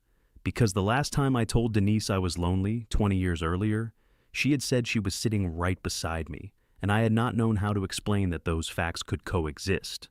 I didn't think you wanted to hear it, I said. You don't get to decide what I want and call that respect. You did not invite me. I know, her shout cracked at the end. Neither of us spoke. Then Kelly said, quieter? I wanted you to miss us. I did. I wanted you to show it. I don't know how to do that without bothering you. She drew in a breath. For 1 second, I thought something between us might soften. Then she said, that is such a load of crap. The line went dead. Adam called 10 minutes later. What did you say to Kelly? Ask Kelly. She's crying. Your mother told me that was relevant. What does that mean? Nothing. Adam's voice hardened. You know what I think? I think you liked being the one everybody needed. You liked us screwing up because you got to arrive with your toolbox and be the smartest person in the room. That is not true. And now that we asked you to stop, you're making us pay for it. How? You could have helped Kelly. You could have come tonight. Instead, you sat home, waiting for somebody to beg. I was not invited. You always came anyway when you thought something was wrong. That was the problem, according to all of you. You keep repeating that, like a receipt. You said it. We said stop treating us like emergencies. We didn't say stop being our father. I don't know what that means to you unless something's broken. Adam was silent. When he spoke again, the anger had drained out of his voice. Whose fault is that? He hung up. I sat with the phone in my hand until the room went dark around me. On the counter, the ground beef wrapper still needed to be thrown away. The pan had cooled on the stove. A thin line of grease had hardened around its edge. I wanted to call Kelly, then Adam, then Denise. I wanted to drive to Kelly's house, inspect the refrigerator she had replaced at her kitchen, ask about the refund, carry something heavy, and become recognizable again. Instead, I washed the pan. The silence did not feel like a boundary anymore. It felt like proof they could build a whole evening without me. I dried it, put it in the cabinet, and took it out again because I had placed it on top of the smaller skillet instead of beneath it. That was the kind of mistake I made when nobody was watching. For 2 days, Mercerish stayed quiet except for a photograph Denise sent of a cardinal on her fence. Adam reacted with a heart. Kelly did not respond. I stared at the bird long enough to notice one of Denise's downspouts had pulled away from the siding. I enlarged the picture. The bracket was loose. One hard rain would peel the whole section away. I typed, "Your downspout needs a new strap." Then I looked at the cardinal again. Denise had not sent me a picture of the house. She had sent me a bird. "Nice picture," I wrote. She replied, "Thank you." The downspout remained loose. At the theater, the show completed its run without another early door. Closing night ended with a standing ovation and Walter forgetting which way to exit after the bows. He walked into the lake house closet and closed the door behind him. The audience assumed it was deliberate. At the cast party, he claimed it was. The next morning, we took the set apart. Destroying 3 weeks of work should have bothered me. Instead, I liked the honesty of it. The green walls had never been a room. The window looked out on stacked chairs. The doors opened into cinder-block hallways and a cabinet full of Christmas decorations. Daniel removed the trim with a pry bar. "Not like that," I said. He stopped. "What? You'll split it. Start at the bottom and work upward." He moved the bar lower. Not there. Near the nail. Daniel adjusted it again. "You're twisting." I have never been more aware of my own hands. I took the pry bar from him. Tanya called from across the stage. "Frank, I'm showing him. You're replacing him. This trim can be reused. So can Daniel." Daniel raised both hands. "Debatable." I gave the bar back. He split the next piece. I closed my eyes. "Say nothing," Tanya warned. I made no sound. "Your face has subtitles." Daniel looked at the cracked trim. "Sorry." "It's a piece of pine," Tanya said. "It was a good piece." She came down from the stage and stood beside me. "You know, teaching includes letting the other person touch the object. I let him touch it, for 6 terrifying seconds. He twisted. So did you when you learned. No. Tanya waited. Probably, I admitted. There he goes again. Another honest sentence. I'm beginning to regret the first one. She patted my shoulder and moved on. I watched Daniel work. He cracked one more piece, then learned where to place the bar. By the fourth section, the trim came away clean. He held it up. Look, I see it. You could say good job. Good job. Wow, it's like sunshine. We stacked the salvage lumber in the basement. Tanya asked if I would help with the next production, a drama with only 2 doors. I'll consider it, I said. That means yes? It means I'll inspect the script for structural risks. It takes place in a kitchen. Gas or electric. She walked away. I was carrying a box of screws to my truck when I saw Marcus sitting on the front steps of my house. He stood as I pulled into the driveway. No toolbox, no covered bowl, nothing in his hands except 2 paper coffee cups. I parked but left the engine running for a moment. People did not visit me without a reason. The problem was usually visible: a loose cabinet door in the truck bed, a lamp that no longer worked, a phone with a screen somebody wanted me to explain. Marcus lifted the coffees as if proving they were harmless. I shut off the engine. What happened? I asked. Nothing. Where's Kelly? At the kitchen. Is she all right? No, he said. But nothing happened today. That was not reassuring. I unlocked the door and brought him inside. Marcus handed me 1 coffee and waited while I took off my jacket. I didn't know how you take it, he said. Black. It's black. Then you knew, I guessed. We sat at the kitchen table. He chose the chair beside mine, instead of across from it, which made the room feel less like an interview. For a while, we drank coffee. Marcus looked around. You still have that clock. It was a square wooden clock Kelly had given me when she started catering. The numbers were made from tiny forks and spoons. It lost 4 minutes a month. It still works.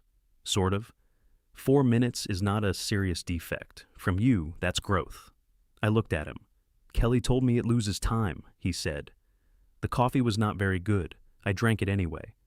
Did she send you? I asked. No. Does she know you're here? Yes. What did she say? That if I came to defend her, I should stay home. And are you defending her? Probably some. That sounds efficient. Marcus rotated his cup between both palms.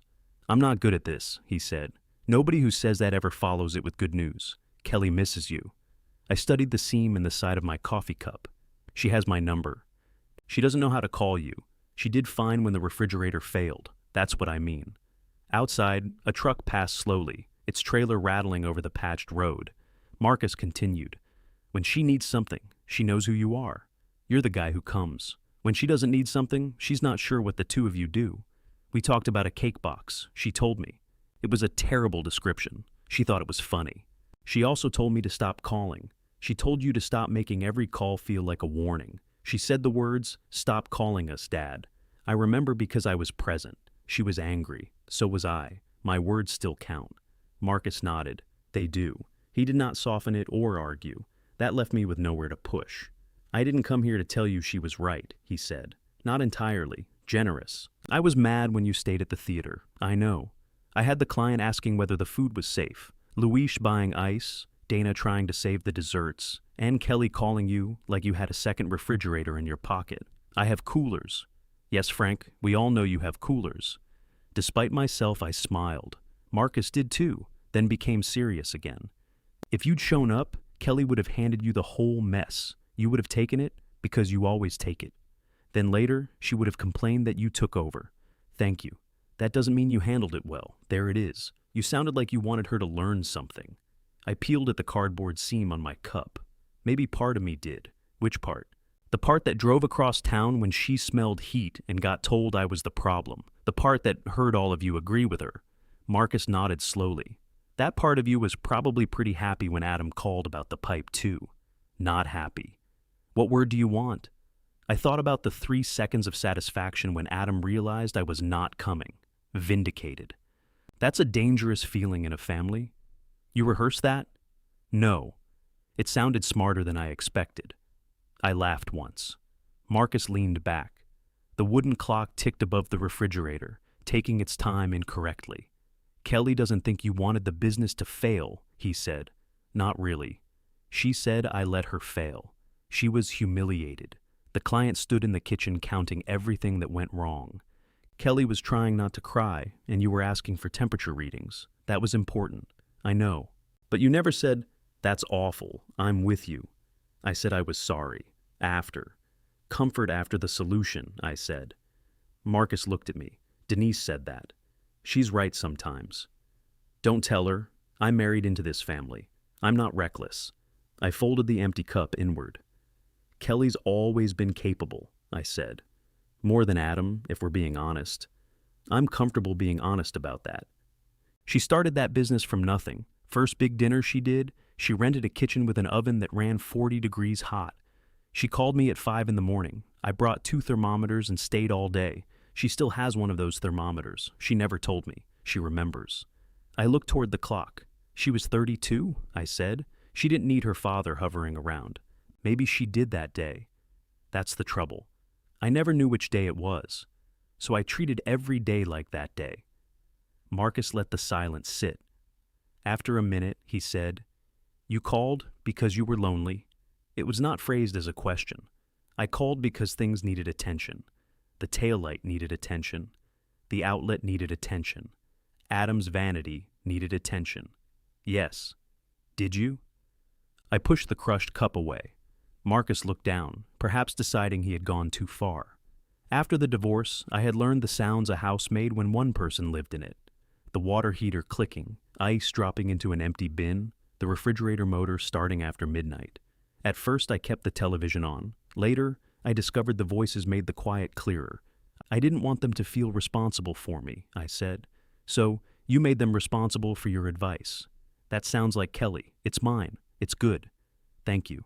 I stood and carried both cups to the trash. Marcus stayed seated. I miss them before they need me, I said. I never told them that. Tell them now. They'll think I'm trying to make them feel guilty. Maybe. You have a history. I turned back toward him. You are not good at comforting people. I told you I wasn't good at this. You did. Marcus smiled faintly. When he stood to leave, I asked whether Kelly's replacement refrigerator was running properly. He stared at me. What? You almost made it. I'm curious. It's working. Temperature stable. He opened the door. Goodbye, Frank. Marcus? He paused. Thank you for coming. His expression softened. Thanks for not fixing anything. After he left, I stood at the kitchen window and watched him drive away. The downspout in Denise's photograph came to mind. Adam's bathroom floor, Kelly's refrigerator. A world full of things that could fail if I did not pay attention. I picked up my phone and called Kelly. It rang 5 times. Voicemail. I almost hung up without speaking. Then the tone sounded. Hi, I said. My voice seemed too loud in the kitchen. Nothing's wrong. I don't have advice. I just wanted to say I miss you. That's all. I ended the call before I could repair it. An hour passed, then 2. At 9:13, a message appeared. I miss you too. I'm still mad. I read it until the screen dimmed. Then I wrote back, that seems fair. 3 dots appeared, disappeared, and did not return. It was not forgiveness, but it was the first conversation we had managed without an emergency. The next message came from Denise. It was another photograph of the cardinal, except this time the bird stood on the lawn beside a length of white aluminum. Your friend has escalated, she wrote. I called her. She answered with, I did not remove it myself. The downspout? I assume that's what it is. You've lived in that house 12 years. I've never needed to introduce myself to it. Is the upper section still attached? Part of it. Don't stand under it. I wasn't planning to. Do you want advice, labor, or company? Denise did not answer immediately. Is this a form? She asked. I'm trying something. Can I select more than one? Yes. Labor and company. Hold the advice until requested.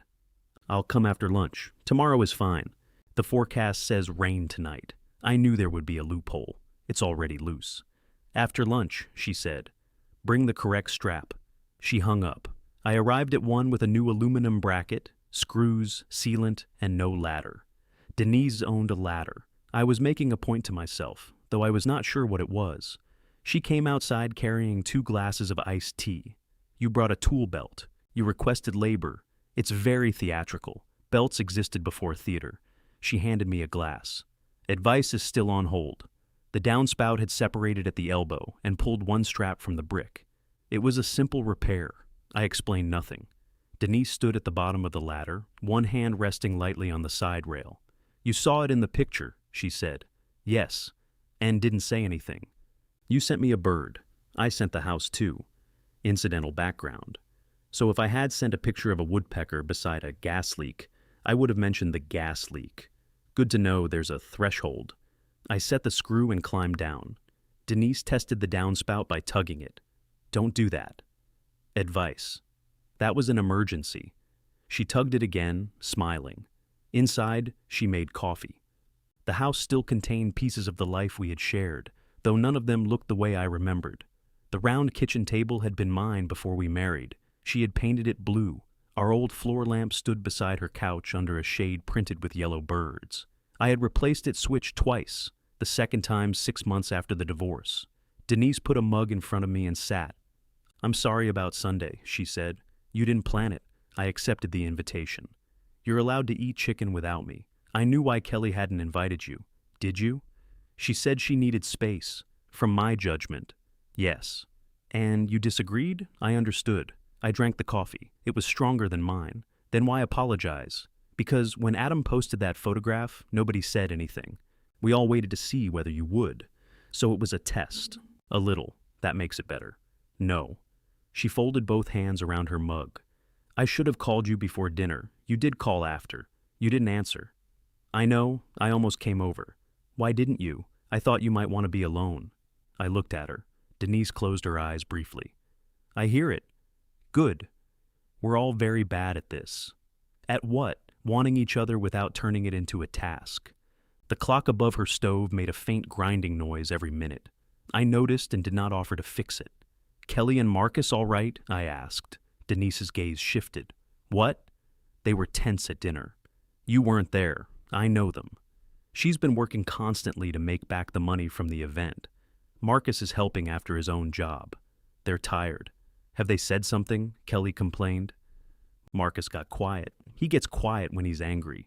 I know. Someone should talk to them. Denise raised one eyebrow. I did not say me. You leaned toward your phone. I moved my hand away from it. She'll call, Denise said, when there's an emergency.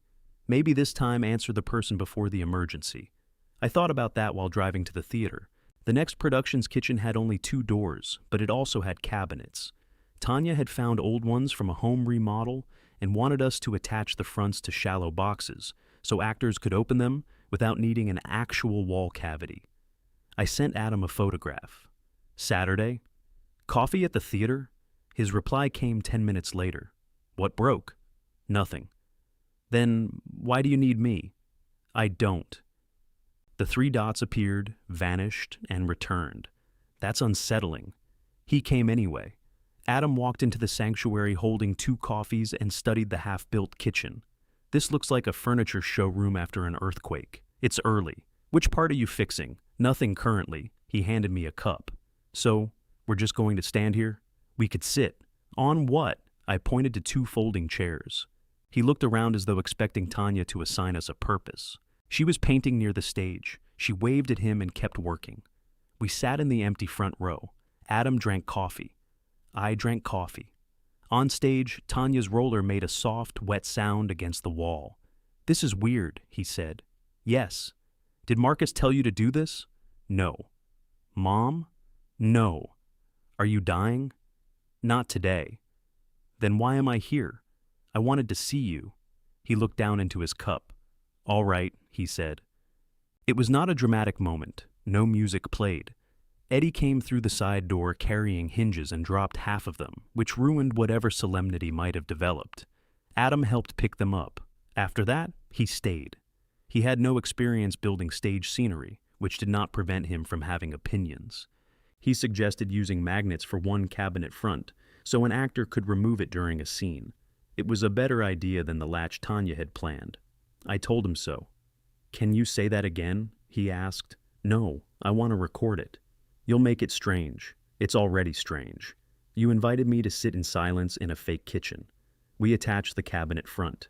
Adam drove one screw at an angle. I opened my mouth. He looked at me. Go ahead. It's crooked. I know. You can back it out. I know. Do you want me to? No. He removed it and drove another one straight. "Good job," I said. That sounded painful. It was fine. We worked side by side for an hour before he mentioned the bathroom. The floor's back down. I'm glad. Vernon says the pipe is good. He does good work. The vanity's still not level. I waited. Adam looked at me. "You can say something. Do you want advice, labor, or company? Did you print cards?" "No."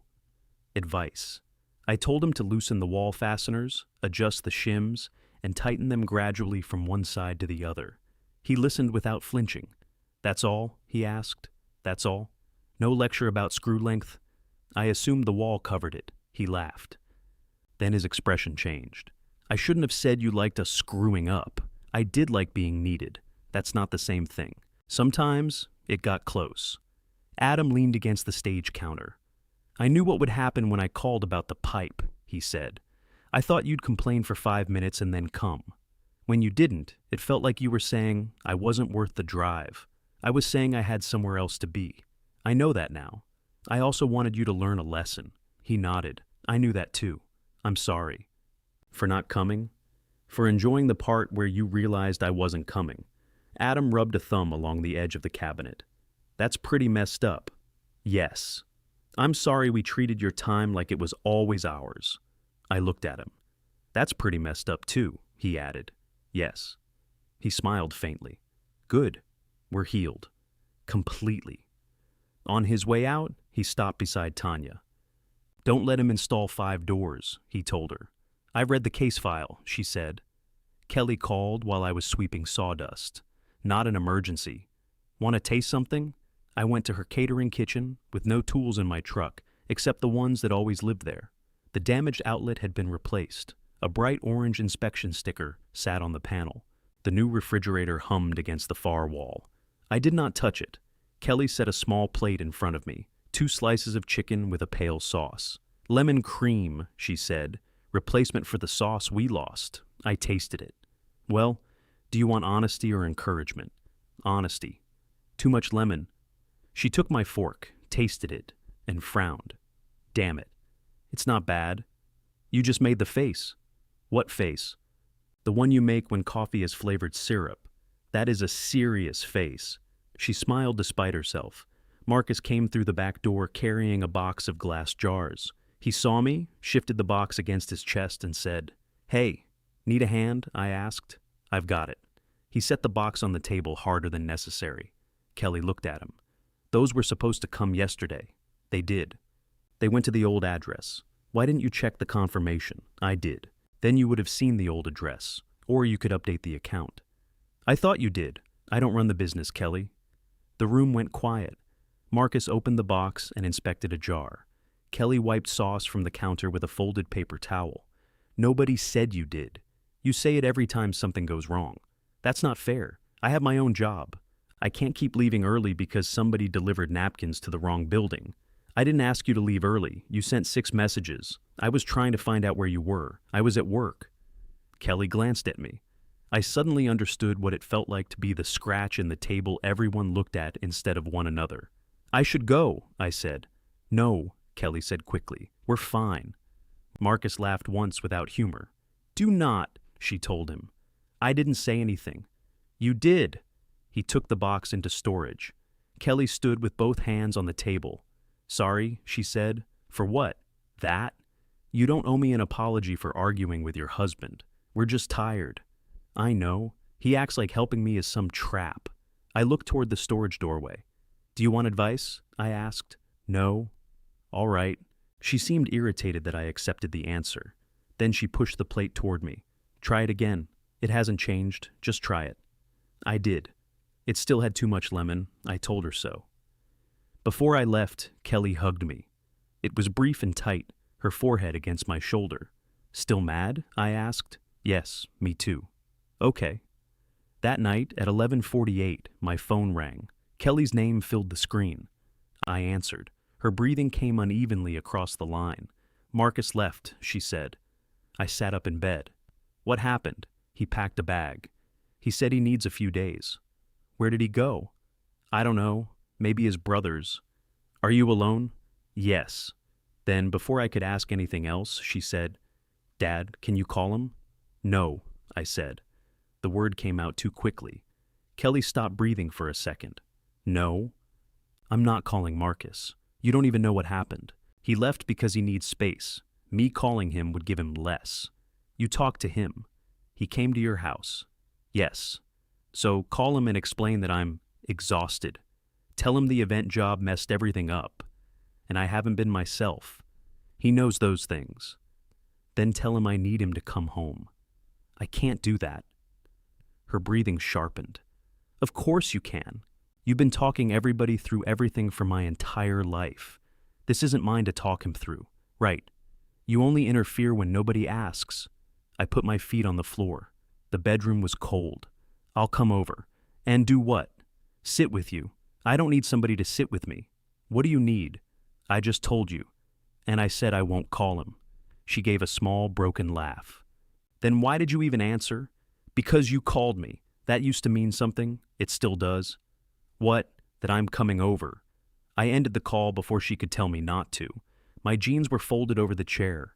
I dressed, found my shoes, and carried my phone into the kitchen. The truck keys hung beside the garage door. Under them, on a lower hook, was the small canvas tool bag I used for quick jobs. I reached for it. Then I stopped. The bag contained pliers, 2 screwdrivers, a voltage tester, an adjustable wrench, a flashlight, and a roll of electrical tape. None of those could bring Marcus home. I took only the keys. Kelly's porch light was on, but the rest of the house looked dark. Marcus's car was gone. The space where he usually parked seemed larger than a car. Kelly opened the door before I knocked. She wore gray sweatpants and one of Marcus's old college shirts.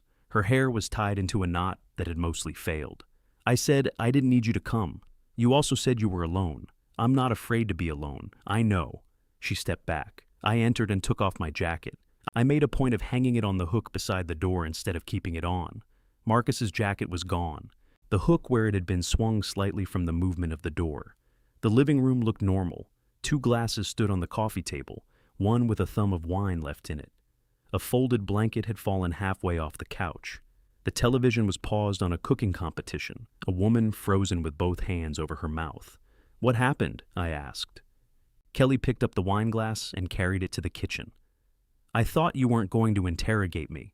I asked one question. She put the glass in the sink. We fought. I gathered that. He said he can't do this anymore. Do what? She turned on the faucet, rinsed the glass, and set it in the dishwasher. Then she rinsed the already empty sink. Kelly. I don't know. You do. She shut off the water. He said he doesn't know when he became my employee. I leaned against the doorway.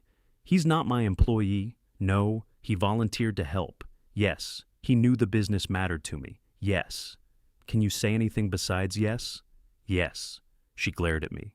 I pulled out a kitchen chair and sat, not perched, jacket off, back against the chair. Kelly stayed at the sink. He's helped from the beginning, she said. Deliveries, loading, invoicing when I'm behind. He likes being part of it. Did he say he didn't? He said he liked helping when it was helping. Now, every night is a crisis. Is it? Not every night. I waited. Most nights lately, she admitted. The refrigerator hummed. It was the house refrigerator, old but steady. A magnet shaped like a taco held a takeout menu on the door. Kelly crossed her arms. He said, I don't ask anymore. I just tell him what went wrong and wait for him to fix it. That sentence found both of us. She saw it land. Don't, she said. I didn't say anything. You made a face? My face has subtitles. What? Something Tanya says. Oh, good. Tanya. What does that mean? It means you've known her 5 minutes, and she gets the improved version of you. I almost defended myself. Instead, I said, that might be true. Kelly looked surprised, then angrier because the argument had nowhere to go. He said he was going to his brother's, she said. He wouldn't tell me how long. Did you ask? Obviously. How?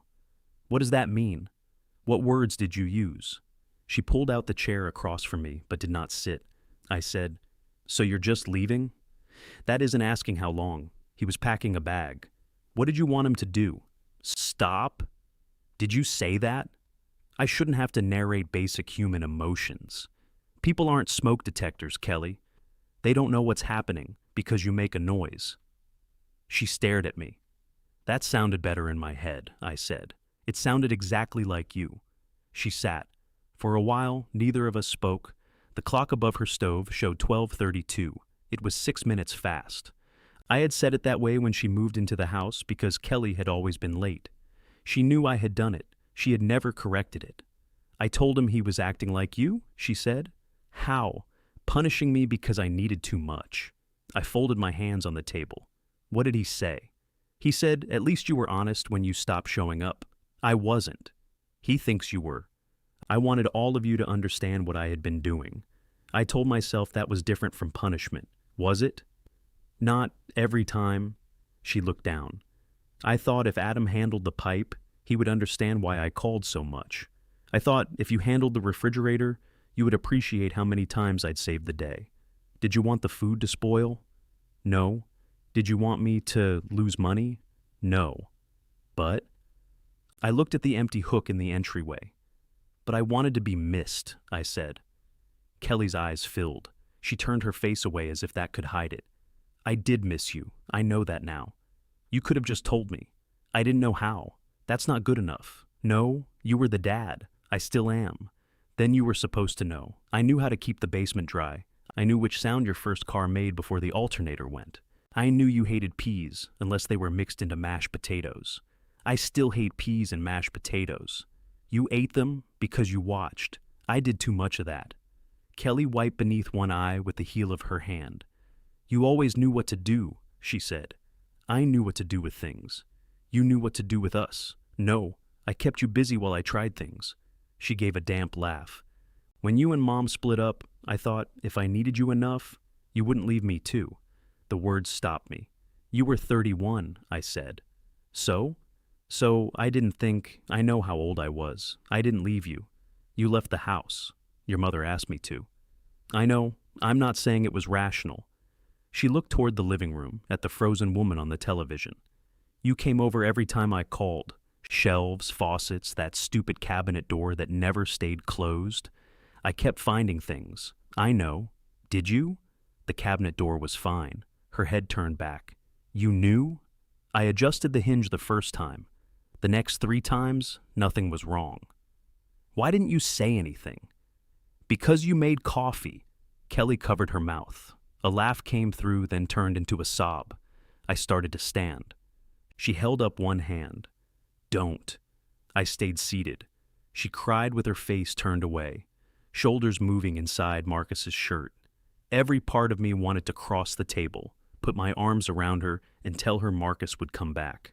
I did not know that he would. After a minute, she reached across the table without looking. I gave her my hand. I did the same thing to him, she said. Didn't I? I don't know everything that happened. You know enough. I know he loves you. You don't know if he's coming back. No. She squeezed my fingers hard. I hate this version of you. Which version? The one who won't lie. I can try something else. She laughed again, wiped her face, and released my hand. Call him, she whispered. No, please. I can't ask your husband to come home because you're crying. Why not? Because then he comes back for me. Or he stays away because of me. Either way, you two don't learn what you actually want from each other. This isn't a lesson. You're right. I leaned forward. I'm not refusing because you need to become stronger. I'm refusing because Marcus gets to choose what he does, and you get to speak for yourself. I don't know what to say. What would you want him to know if you weren't trying to make him do anything? She stared at the table. That I'm sorry. For making every problem his assignment. What else? That I'm angry he waited until he was packing to tell me. Both can be true. I know. What else? She looked toward the empty hook.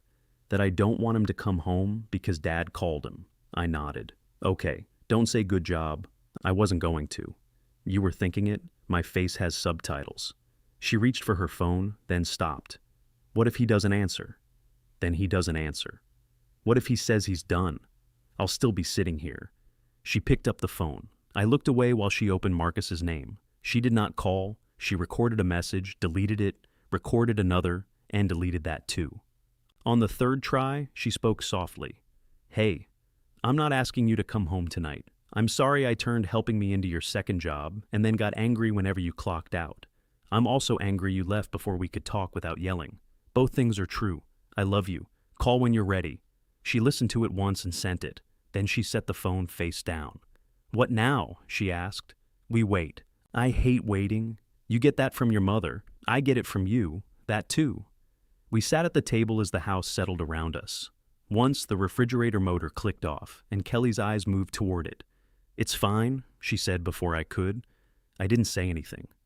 "You looked. Habit." At 2, she made tea. At 2:30, she told me about the refund, the clients she was afraid of losing, and how ashamed she had been when the desserts arrived in plastic bakery containers. I listened without suggesting a backup generator, a revised staffing plan, or commercial refrigeration insurance.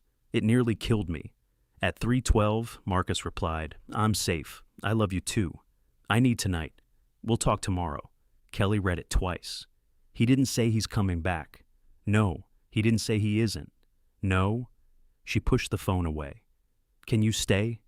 "Yes." I moved to the couch. Kelly took the other end and pulled the fallen blanket across her legs. The cooking competition was still paused. She pressed play. The woman on screen lowered her hands and discovered her cake had collapsed. Kelly and I watched her stand there, staring at the ruined layers.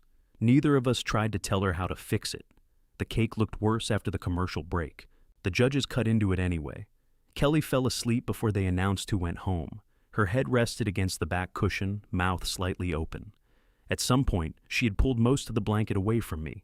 I turned off the television and stayed where I was. The couch was too short. My right foot went numb. At 5:40, the furnace started with a metallic knock I had warned Kelly about twice the previous winter. I listened. It ran normally after that. I did not get up. Kelly woke at 6:15 and looked at me as if I had broken into her house. "You stayed, you asked. My neck hurts. That couch is built for appearance, not sleep. You selected it. I helped carry it. That is not selection." She checked her phone. No new message from Marcus. I followed her into the kitchen. She filled the coffee maker and spilled water across the counter because her hand was shaking. I wiped it with a towel. She did not accuse me of taking over. "Do you think I should call him?" she asked. "He said he needs the night. It's morning. Technically." "Dad." "What do you want to do?" "I want to call him. Then call him." "What if that's not giving him space?" "I don't know." She looked annoyed. "You're supposed to know. I retired. From hospital maintenance, not fatherhood. The pension covers both." That earned half a smile. She poured coffee before it finished brewing, causing a thin stream to miss the pot and hiss on the hot plate. I moved toward it. Kelly held up one hand. "I've got it." I sat. She called Marcus at 7. He did not answer. She did not call again. At 7:23, his car pulled into the driveway. Kelly stood so quickly her chair scraped backward. She took 2 steps toward the kitchen door, then stopped. "Should I? This is where I leave," I said. "No, you two need to talk. Stay in case." "In case what?" She looked toward the entryway. The front door opened. "In case I mess it up." "You might." "That isn't comforting." "You might both mess it up. Then you'll keep talking." Marcus appeared in the kitchen doorway. He wore yesterday's clothes. His eyes were red, though whether from lack of sleep or something else was not my business. He looked at Kelly, then at me. Hey, Kelly said. "I got your message," I figured. They stood 10 feet apart with enough unsaid between them to fill the room. I took my jacket from the hook. "Frank," Marcus said. I stopped. "Thank you for coming over. I didn't do anything. I know." Kelly looked at me. Her face was frightened, but she nodded. I left. In the driveway, I could see them through the kitchen window. Marcus moved toward the table. Kelly sat across from him. I turned away before either of them looked out. The diner near the theater opened at 6 and served coffee strong enough to remove paint. I took a booth by the window. The waitress brought a menu, coffee, and a look that suggested I should order enough food to justify the space. I chose eggs and toast. My phone sat beside the silverware. Every time it moved because I bumped the table, I picked it up. No call. At 8:30, I drove to the Marlowe, even though we had no scheduled work. Tanya's car was parked beside the side entrance. I knocked at precisely 8:32. She opened the door wearing paint-streaked clothes and looked at her watch. "We agreed on 6. That was for rehearsals." "You're branching out? I need something to do." The answer escaped before I could improve it. Tanya stepped aside. She was building shelves in the costume room. They were simple plywood boxes, already cut, with instructions printed on a folded sheet. You can assemble those, she said. I don't need instructions. I know. That's why I'm giving them to you. I worked on the first shelf while she sorted plastic bins of hats. There were enough hats to disguise a small town. Family? She asked. My daughter and her husband are talking. That's generally recommended. I left them alone. Do you want a plaque? No? A small ceremony? I'm just telling you. She put a red feathered hat on a foam head. How'd it feel? Terrible. Then you're probably doing something new.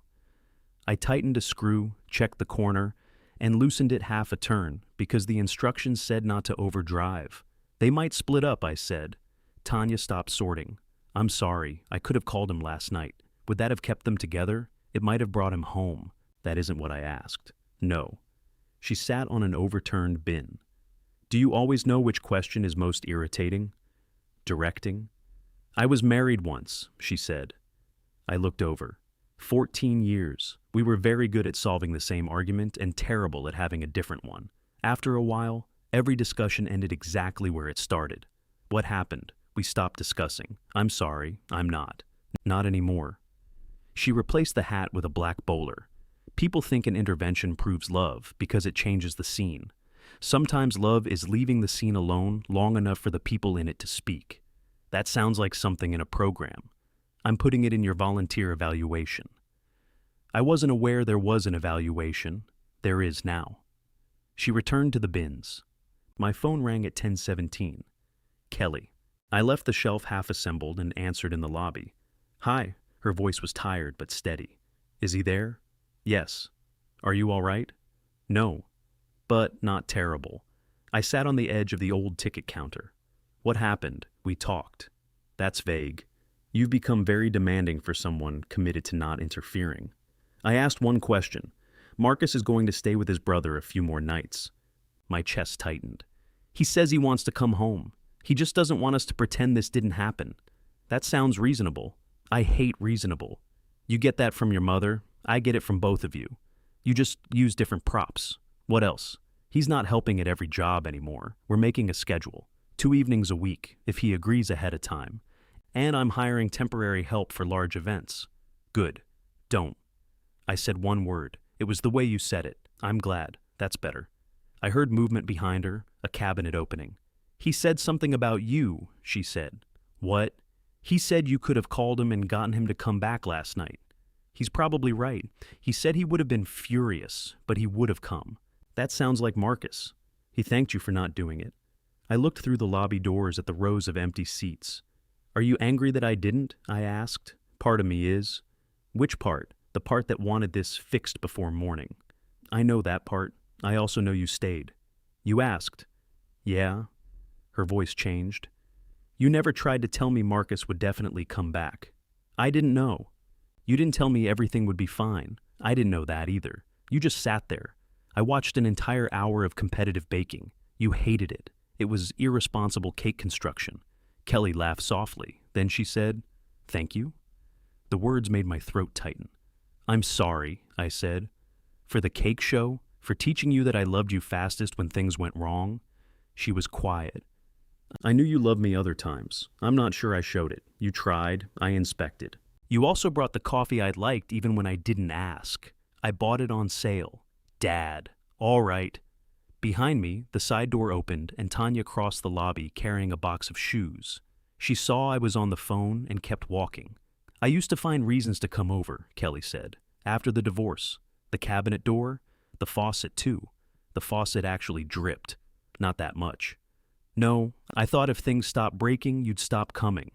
I thought if I stopped being useful, you'd stop calling. We let those sentences sit together. Dad?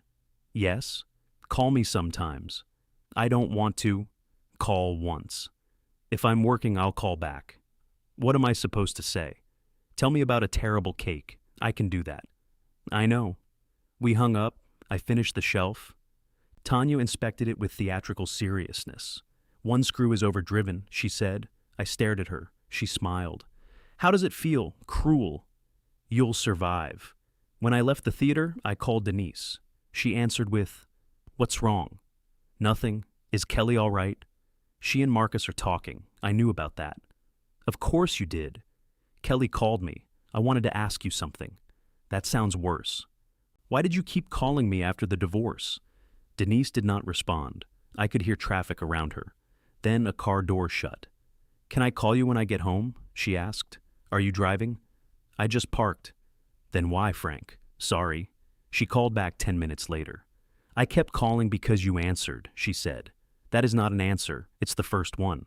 I sat in my truck outside the theater, Denise continued. I was angry with you. I didn't want to be married anymore. I also didn't want to find someone else who knew where the furnace filter went. So, you used me. Yes. Her honesty left no room for my anger to build properly. And I encouraged Kelly and Adam to call you, she said. Why? Because you were their father. That's not all. No. She drew a breath. Because as long as everyone needed you, I didn't have to ask whether you were lonely, or whether I missed parts of you. I could call about the car and pretend the car was the whole conversation. I watched Eddie arrive, unlock his trunk, and struggle to lift out a box of lighting cables. I did not get out. You complained that I only talked about repairs, I said. I helped make that the only language we used. Yes, I'm sorry. Did you know Kelly was finding fake repairs? Denise laughed. I knew about the cabinet. Everyone knew except me. You were happy. I was useful. You were both. I leaned back against the seat. I don't want them thinking this was all my fault, I said. It wasn't. I also don't want them thinking it was all theirs. It wasn't. I don't know how to have that conversation without making a list. Then don't make a list. What do I do? Feed them. That is your solution. It's a start. I called Adam next. He answered, advice, labor, or company? Dinner? Is that a fourth category? It is now. When? Sunday. Who's cooking? I am. That's concerning. Can you come? He hesitated. Is this about Kelly and Marcus? It's about all of us. So a trap. Possibly. What should I bring? Nothing. Mom says never trust a host who says nothing. Bring whatever you want. Okay.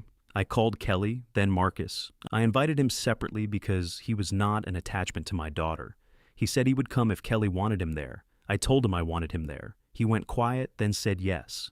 Denise was last, though I had spoken to her first. She told me I was doing the invitations backward. I opened Mercerish and typed a final message. Dinner at my house. Sunday. 6 o'clock. Nothing is broken. Nobody needs to solve anything. I would just like to see you. Adam replied, what if something breaks during dinner? Kelly wrote, we let Dad sit there and suffer. Marcus sent a laughing face. Denise wrote, I'm bringing dessert. I set the phone on the passenger seat. For once, every person I loved knew I wanted them before they arrived. I regretted the message before I bought the groceries. Feeding people was a reasonable plan until I had to decide what food could support the emotional weight Denise had assigned it. Pot roast felt like I was copying her. Chicken had too much recent history. I considered steaks, rejected them as performative, and stood in the grocery aisle long enough for an employee to ask whether I needed help. Advice, I said. He blinked.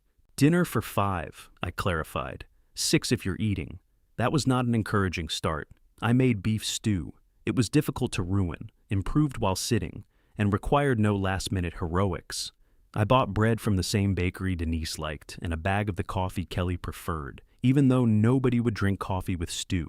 Sunday afternoon, I cleaned a house that was already clean. I moved my toolbox from the kitchen chair to the garage. I put 6 bowls on the table, then adjusted them until the spacing was equal. At 5:45, I almost texted everyone to confirm. At 5:59, the doorbell rang. Denise stood outside, holding a pie beneath a plastic cover. Exactly 6, she said. You were sitting in your car for 7 minutes. I saw you. I didn't want to reward your early arrival problem. She walked past me and inspected the table. Your bowls are frighteningly straight. I can disturb one if it makes you comfortable. Leave them. We need something stable. Adam arrived carrying wine. Kelly and Marcus came in separate cars but reached the door at the same time.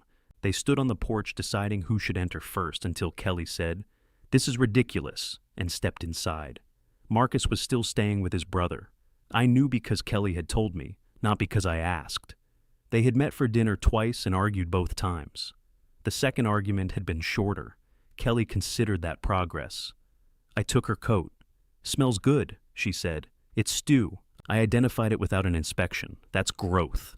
Marcus handed me a paper bag. Bread. I bought bread. Kelly said you'd say that. Kelly held up both hands.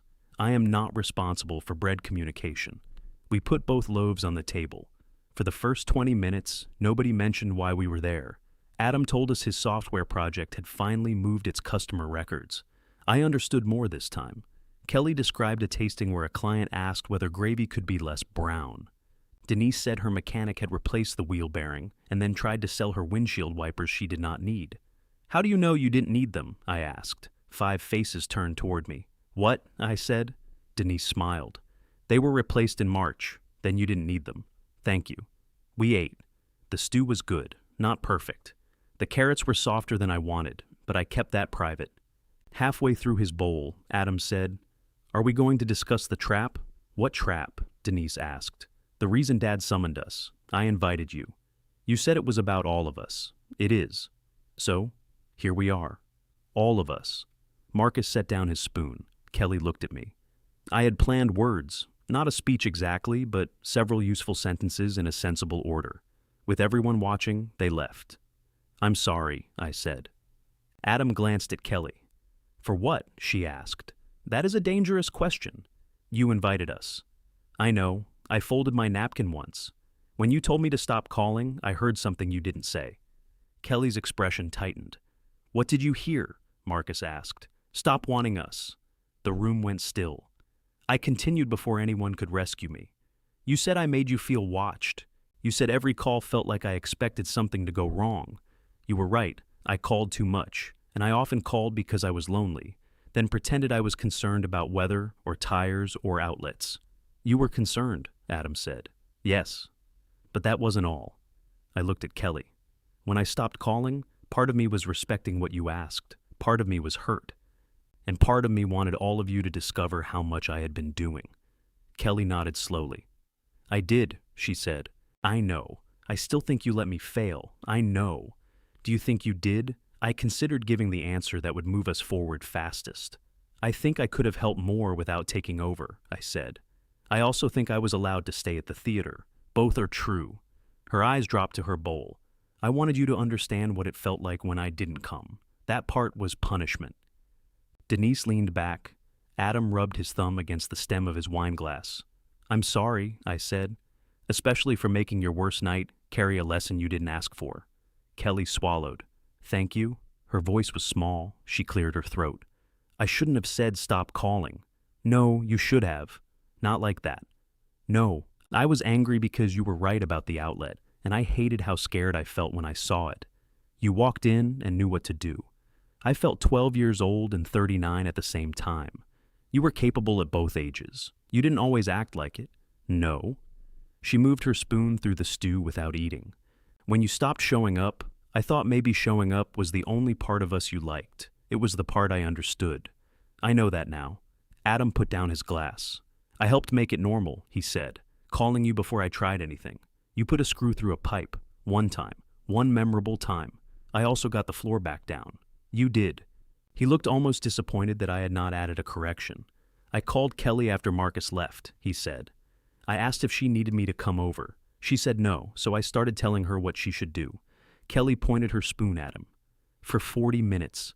I sounded exactly like Dad." "Worse," she said. "You use business vocabulary. I told her to identify desired outcomes." Marcus winced. "That is worse." Adam nodded. I understood something. "What?" I asked. "It feels good being the calm one, especially when you're usually the person with water coming through his floor. I never said it felt bad. You liked it. Sometimes. So did I." He looked at Kelly. "I'm sorry I treated your marriage like a software problem. It has fewer compatible systems," she said. "See? You did it too."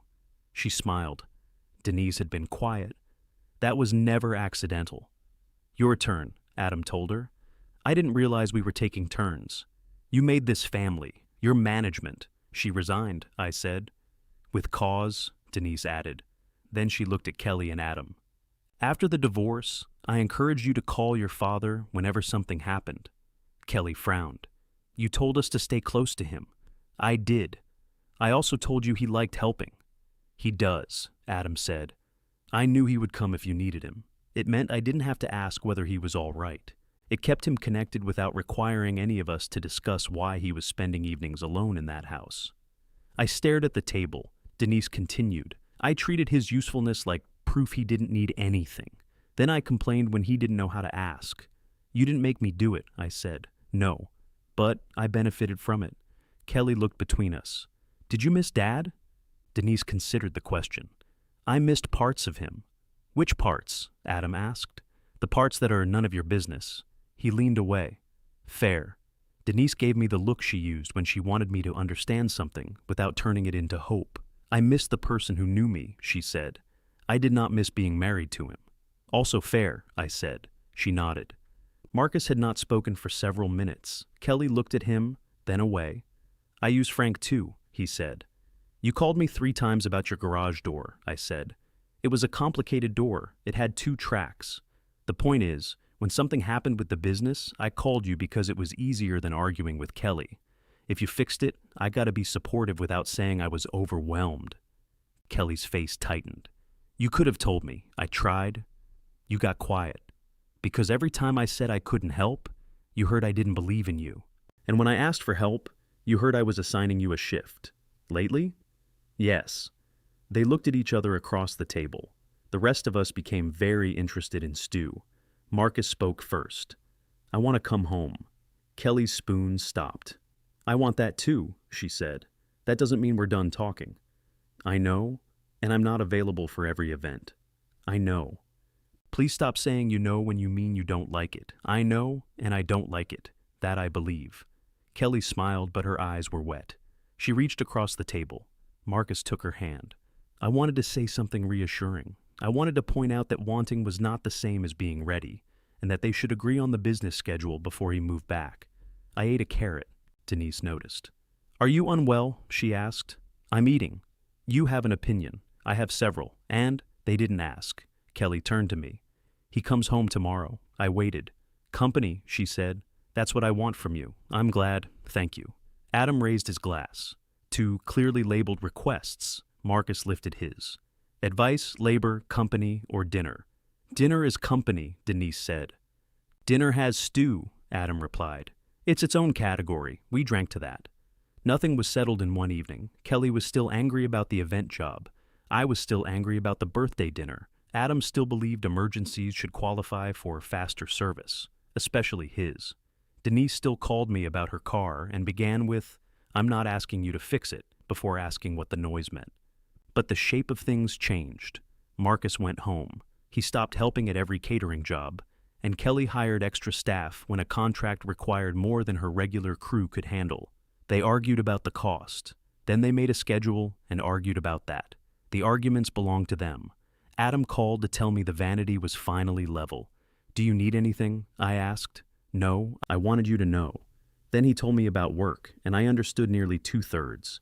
Kelly called from the grocery store because she saw a man carrying a cake box right side up. Boring, I told her. Very stable, though. Sometimes she did not answer when I called. I left 1 message, not 6. She called back when she could. At the Marlowe, Tanya asked me to repair a cabinet on a Thursday. I can do Friday, I said. Family dinner, Thursday. It's wobbling now. Put a sign on it. She stared at me. What? Nothing. Another religious experience. The cabinet survived until Friday. Denise's next dinner began at 6. I arrived at 6, carrying nothing she had not requested. My jacket came off at the door. We were halfway through dinner when a crash came from the kitchen. Everyone looked at me. I kept eating. A second crash followed, then Denise said something impolite. Kelly pushed back her chair and went to investigate. We heard a cabinet door open, metal scrape, and the brief roar of the garbage disposal. It's off, Kelly called. What happened? Adam asked. Serving spoon fell in. Disposals jammed. 5 heads turned toward me again. I raised an eyebrow. Marcus started to laugh. Adam joined him.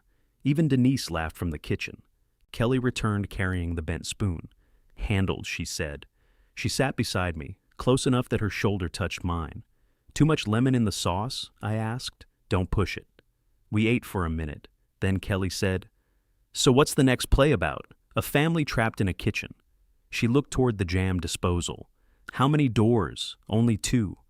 Think it'll work? I looked around the table. I think they'll have to.